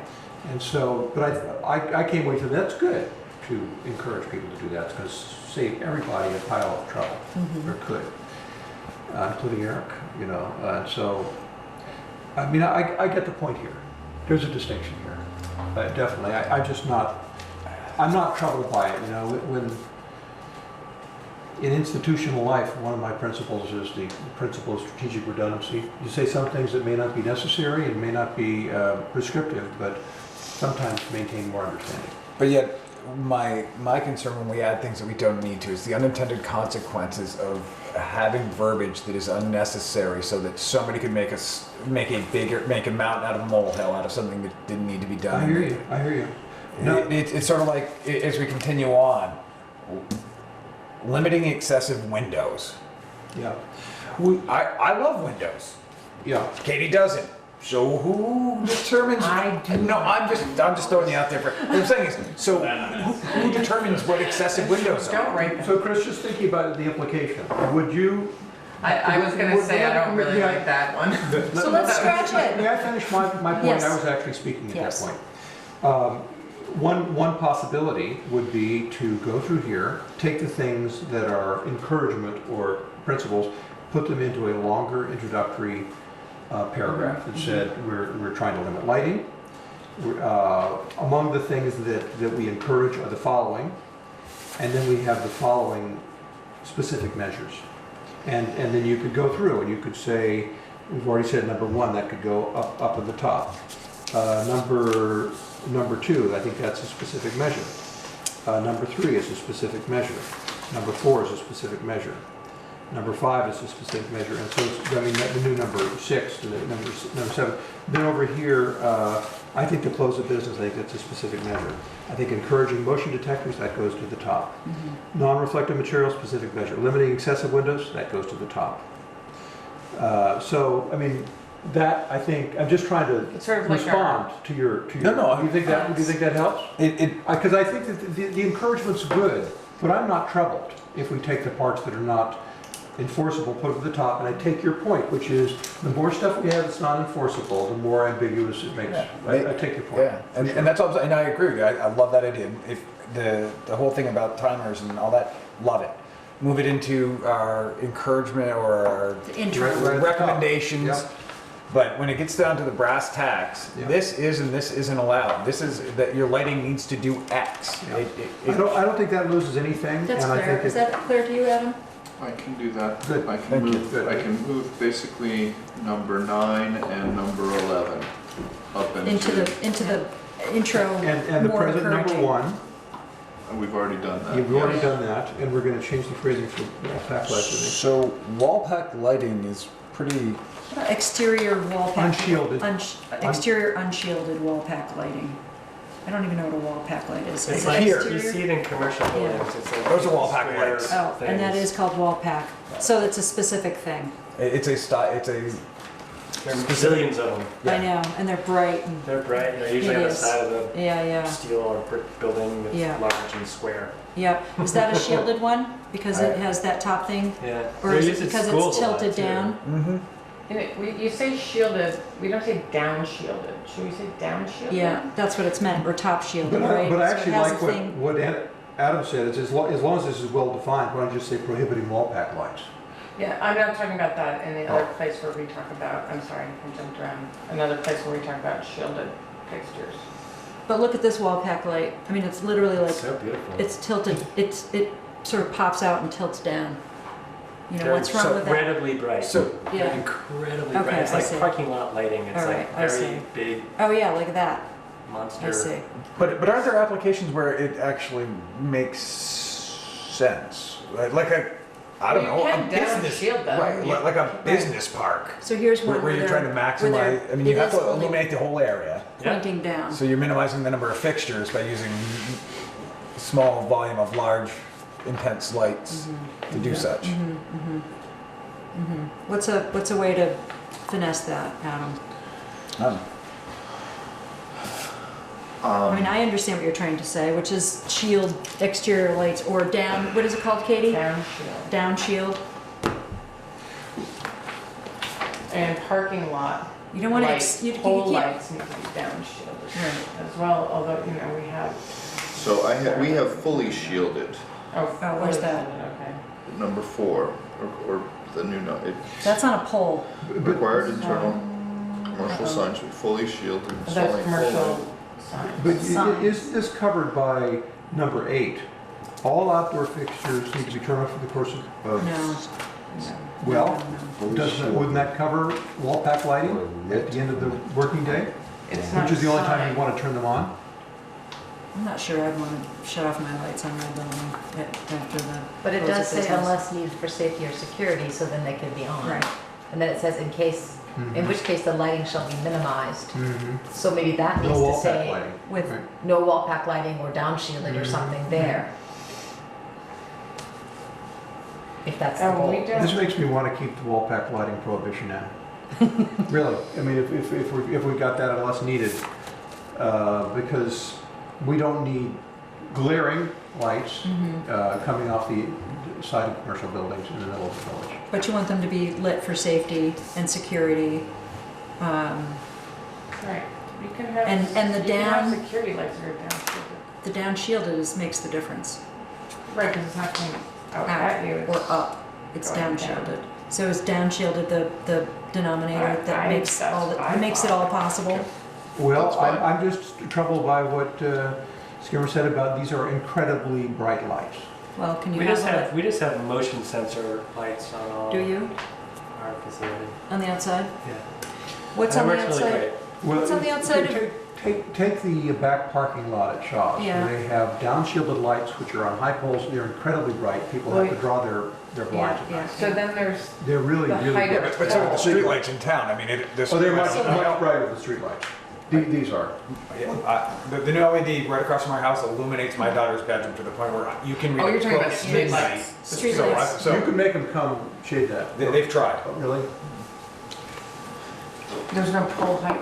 There is pole height. Yes. It's 15 feet.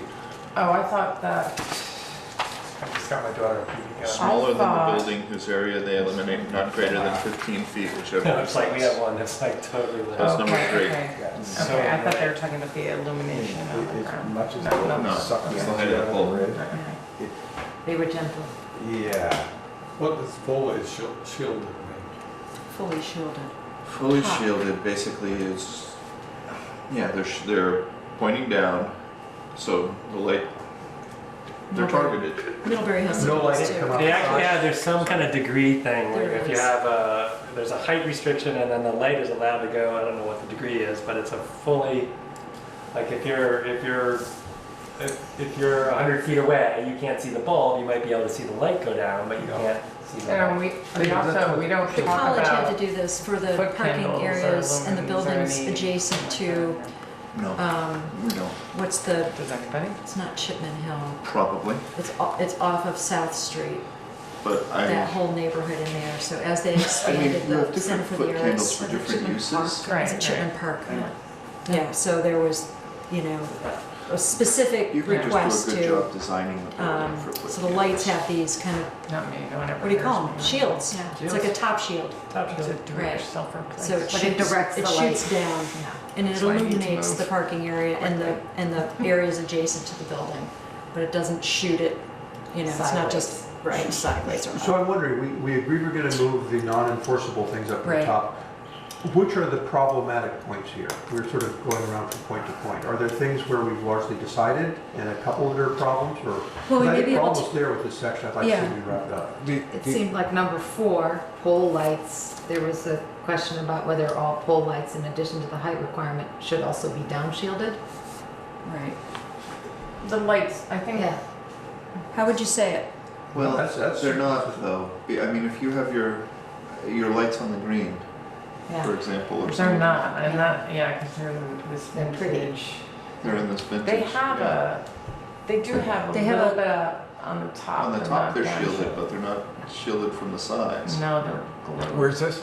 and they're meant on the The green. ones The, on Oh, yeah. the the Main historic, Street. you know, this. Oh yeah, the Main Street lights would have to come down. And what about the 15? I mean, they fall on their own, so it's not big to just back into it. Sorry. Limit, the 15-foot limit.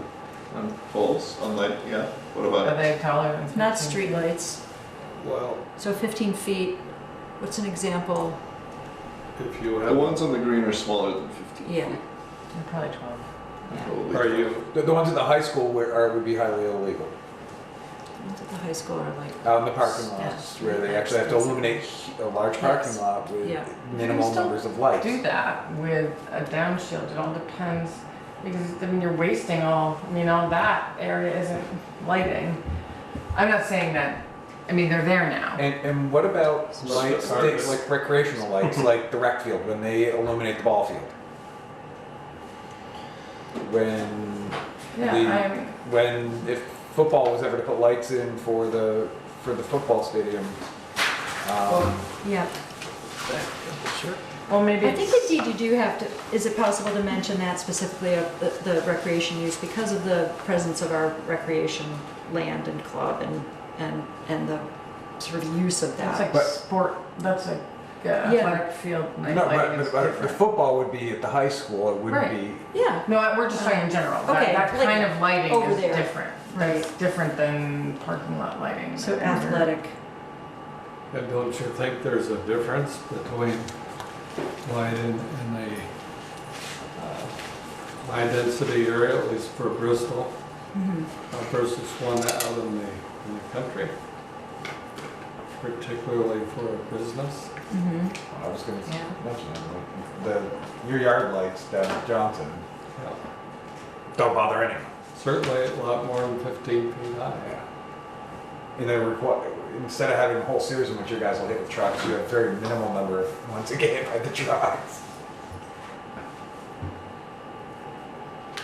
I think it's hard to imagine all the implications of some of these new rules. Well, it doesn't really say that your light has to be lower than 15 feet, they're just, that's a pole light, right? So you That's can the have, pole. I mean, you can have a light on your building that's higher than that. Are there poles in the There are lot? poles, yeah. You wouldn't have to take them down. Well, So Bill, are you proposing that we make a sort of division here and say there are rules for the village, and these are they, and there are rules, however, which are different in the rural area? well, as I try to think about it, John, it seems to me that's one of the defining differences. Because of the density. When people live more closely Is that together, indigenous? they're more Or no? effective. I might change it for a commercial area if someone could make a good, argument for that, but, How do streetlights fall into this then? they don't. They don't. So the don't. largest number of lights in this town are streetlights that break every one of these rules that we're talking about. They do. You think that's a good policy? They're down. They're We down. were talking about both sides of our mouths So, as a no. community then. They're down shielded. I mean, they don't shoot up. I mean, they're great. They're down angled, they're not You can do a down lot better. I think Bristol should be turning off a lot of streetlights, if you want my opinion. But I agree. You ever walked on North Street? It's dark. yeah, so what? I'm Bristol. I'm just a bring orange light, my red light outside of your house. It is dark. It's Is right it on the right bend? No, it's right across, it's right by our drive, the Ambrose driveway.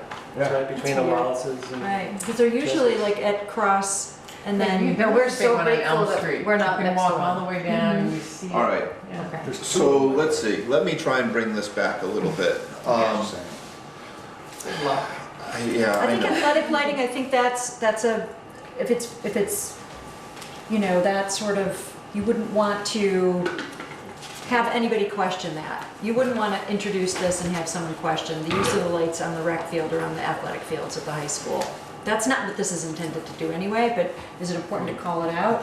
I I don't mean, know. if you wanted to call out exceptions, you could probably do it for athletic fields, public street lighting, and maybe Right. lights in the commercial district. Well, I what don't about, know. what I about- wouldn't go what about into the a lights on the mixed park district. itself? The park itself is not, that's not a road, those aren't street lights, those are pathway lights. Right. They're 12 feet. I think they would meet. They're not these downward shielded, requirements, right? But they don't necessarily have to be. It doesn't They say. have say a they have to certain be. kind About of that, shielding right. to them. Number 6, requiring all building lighting for, building lighting for security or aesthetics to be shielded. I think we're covered there. They have a kind of, there is some sort of mechanism in those lights that it's either like frosted, the upper Yes. part. That's how they make those lights now. Yeah. Because it's kind of a no-no to have lights that shoot up and those are new, they're like, Well, that's one of their selling points. It's a vintage look, but it's a contemporary. Right, it's light not, that the meets whole certain ball isn't standards. glaring, it is Right.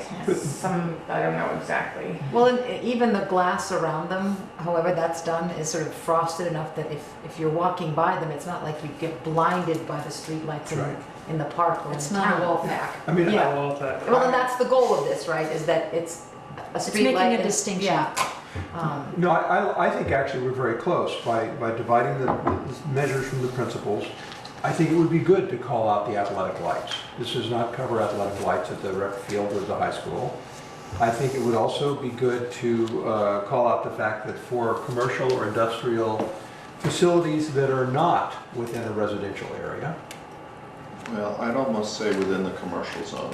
within I'd the almost commercial limit it zone. to just your Just put a commercial pause. area. But, so the one thing that's left over then for me, I think that covers all the problems that have been raised, except one I heard Bill raise, if you had a farm and you're isolated and you want a big light to keep the whole farmyard, you know, lit where your tractors and trucks are, or when you have to go back and forth from the house to the barn, At 5 a.m. to milk your that cows. kind of thing. So if you call that out too, then I think for me, you've called out all of the What's the difference necessary. between that light though and having that same exact lighting structure in a factory that runs 3 shifts that they're shifting shifts at 11 o'clock? Yeah, but that's why I That's said we commercial. would include the commercial. So, no, so what I'm saying though is that the farm example you gave, so would every farmyard have to now abide by all of these lightings?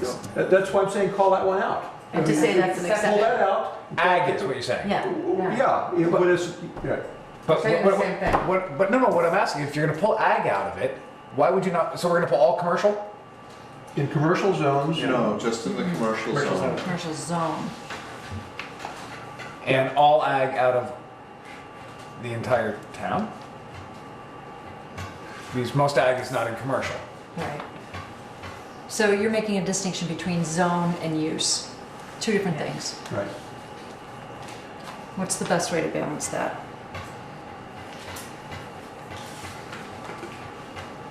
Ag use, commercial I mean, zone.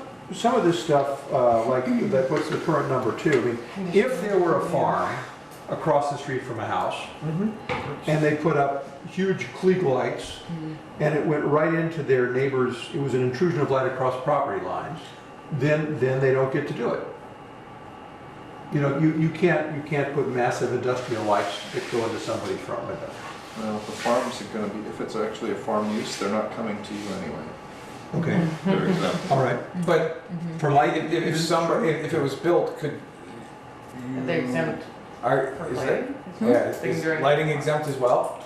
It's one of Yeah, these it's a terms. farm structure, as long as it is a legitimate, and it's not, you can't say that it's, you could bring a nuisance suit maybe if you were the neighbor, if there wasn't any, That's what we thing, don't want to but- have happen. I mean, that's what these are meant to Prevent. prevent.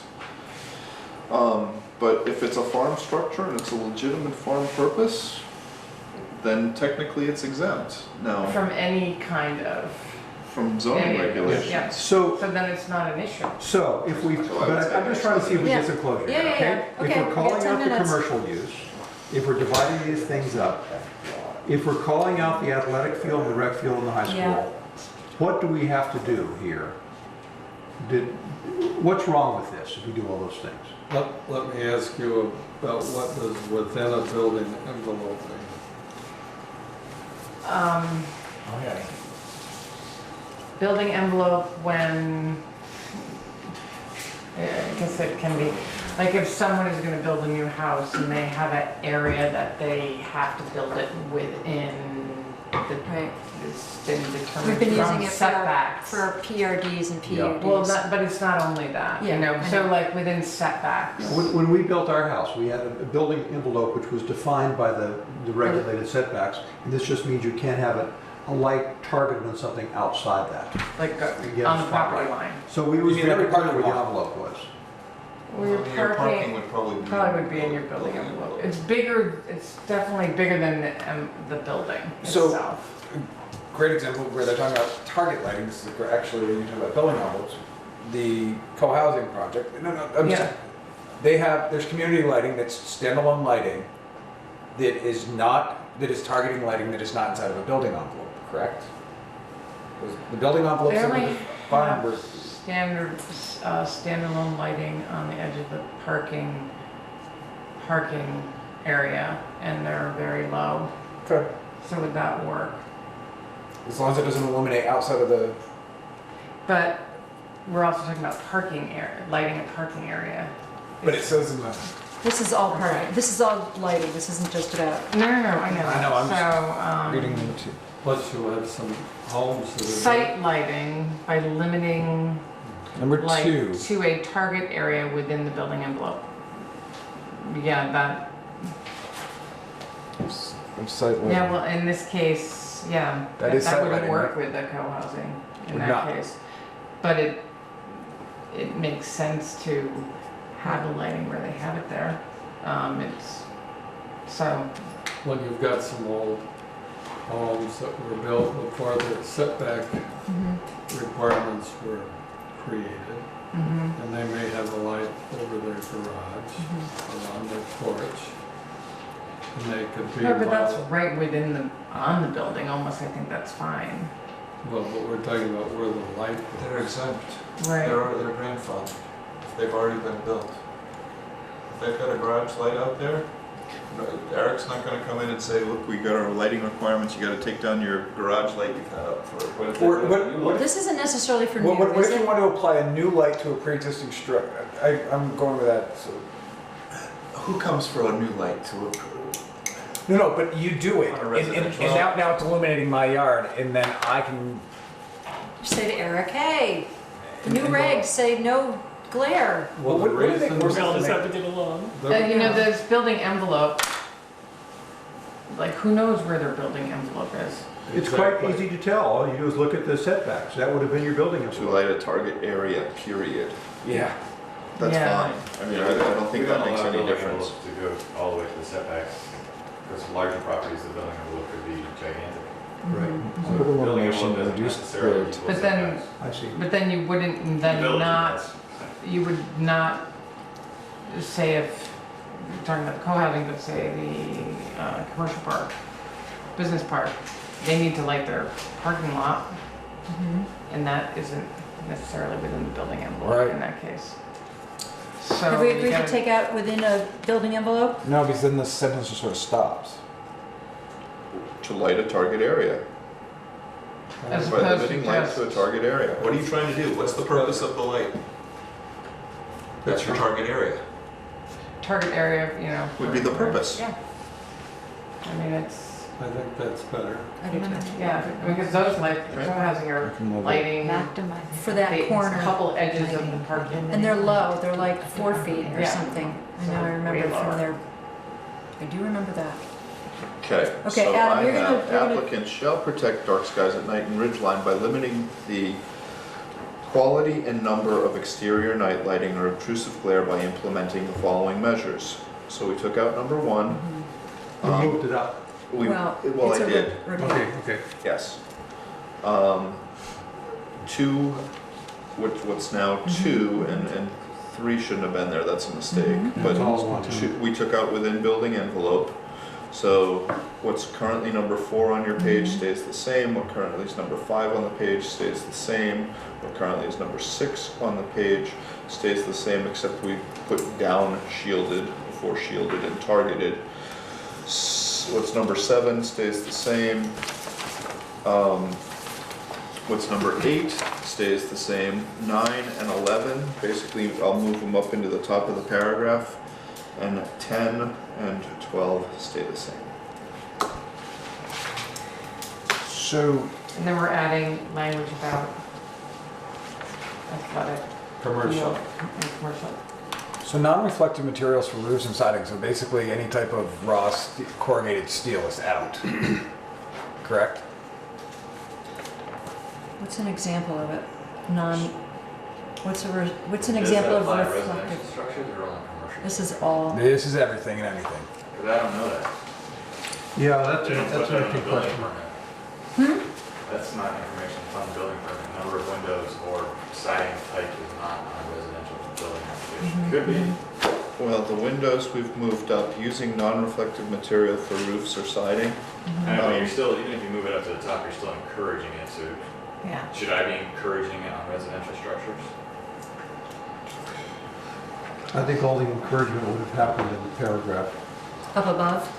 Right, but I don't, you submitted yours and I don't, your house, I don't know how many windows. So- you have. No, that's right. But in other words, I don't think that you're responsible for Yes. that. I think, Yeah, if it's a Somebody permit, read if it, it's somebody a, read the bylaws before they built their house. yeah. Took it all in and understood it. Right. Got it. But- Well, you But- were saying metal roofs too. I mean, metal roofs, are they reflective? Yes. Oh my God, Silver, yeah. right. The ones we put on my grandmother's house are reflective. Not the green ones. Metal though. roofs are good. They're awesome, but Right. I don't like looking across the street at my neighbor's house in certain times of day. Right. I would need But- sunglasses. Yeah, I mean, we live But next are to we a quarter discouraging? steel Is it fence. a silver one? Yeah. Yeah. I guess we're discouraging you're not discouraging metal roofs, but you might be discouraging silver metal silver roofs, metal roofs. All right? Okay. Non-reflective. Is that an encouraging, does it I think it's an deserve to be up encouraging above? statement. I think this should be encouraging, and part of it, to be honest with you, is cost. I mean, plain metal's definitely cheaper than painted metal. Well, I think it would be good to move it up too. The other thing is, the next step after solar panels is solar shingles and roll-on materials. Right. You know, that's coming It's coming. already in lots of places. So I think take that out of the measure. Okay. How are we doing? We have 2 minutes. I think we're close on this. Okay. Do you want to make a statement about noise? I was gonna, Bill looked into noise and made some recommendations to you at your last meeting. Do you wanna say something, Bill? I don't know, that's why I rewrote, everybody could take a look at it, see what they think. I only got 5 copies. We can share. Brian will make more. I think if I could just give an introductory statement. I think our interest in making much more stringent noise regulations is diminished in the interest of time and possibility of getting this packet passed.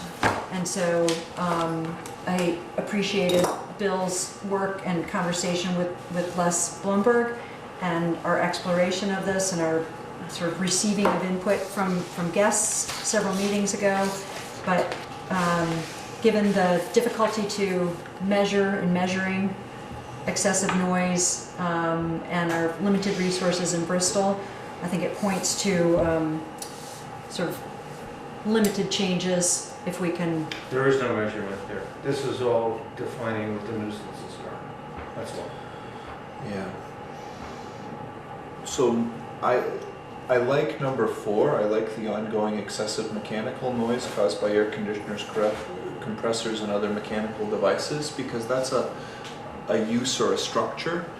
But under somebody playing the radio loud or singing loud or yelling or shouting or something like that, it's not really a zoning matter. That's Ordinance. a town ordinance as opposed to a zoning. So zoning generally regulates what I would call permanent or more permanent uses and or structures. You know, Eric can't enforce if I'm yelling loudly. There's no way I'm going to stop yelling loudly, and then Eric can come over and try and enforce it again. There's just no But I'll mechanism yell in at him while zoning he's for there. it to do. You're yelling while he's there. So that might go to a noise ordinance that the police could enforce and say, hey, look, you're yelling or playing your music too loud or something of that nature. But it doesn't really go to zoning. So we've had some of this conversation about the difference between regs and ordinance, and it's hard. It's hard to make that distinction or understand what our capacity is from this point of view to suggest or expect enforcement. Our current noise regulation says no noise which is excessive at the property line and represents a significant increase in noise levels in the vicinity of the development so as to be incompatible with the reasonable use of the surrounding area shall be permitted. That's our current reg. I have a question, but since Yeah. I'm recusing, All right, I'm just goodbye. going to stand over here. No, I'm just going to stand over here and be in the Okay. audience and raise my question. Is Okay. that appropriate? Yes, I guess we're going to Is take it a symbolic? question from the audience. So my question is, how does that get enforced? You're not over there yet, you Does can ask the it. affected neighbor call up Eric?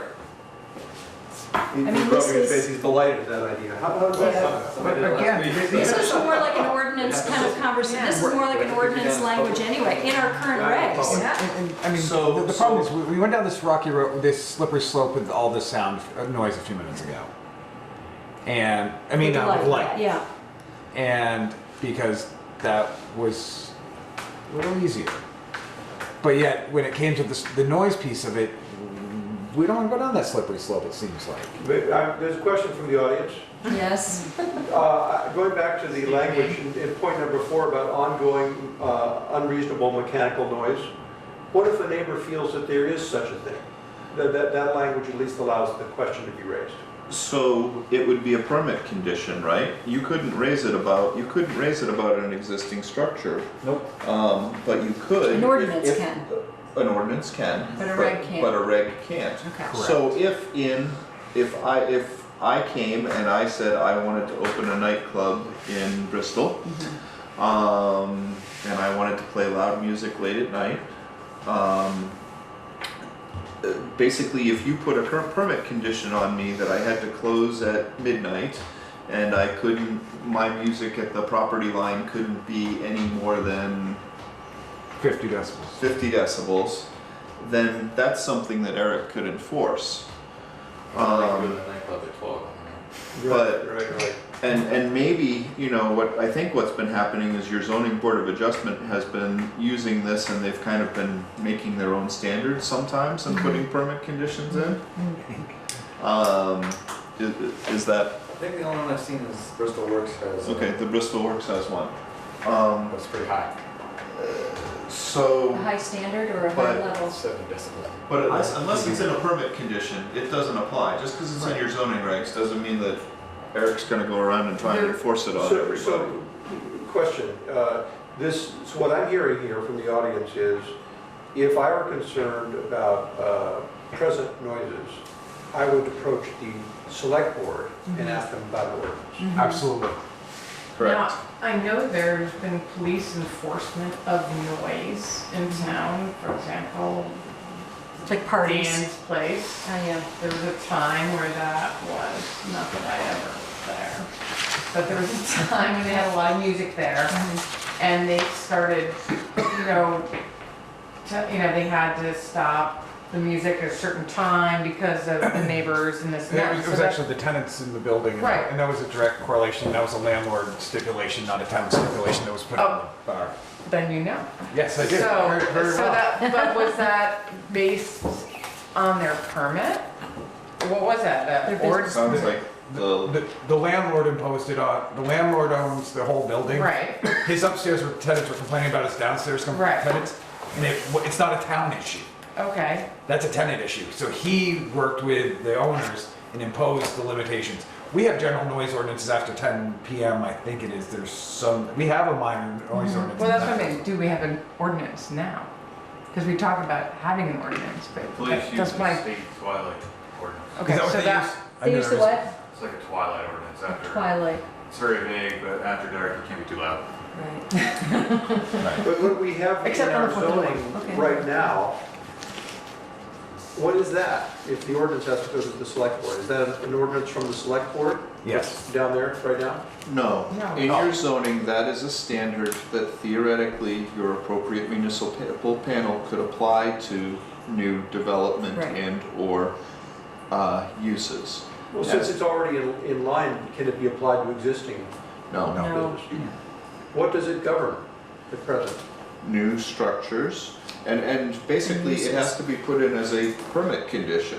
And if you don't have a permit condition on noise, you can make the noise unless you're violating your ordinance.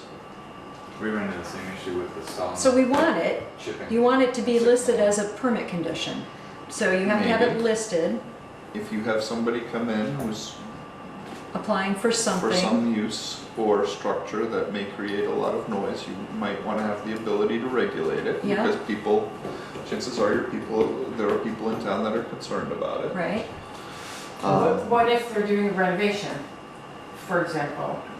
Well, we were talking about that The way with other, churches the and way other parking. towns have handled that is that you can start your construction, say at 7 AM, it has to be over at 6 or 9 PM.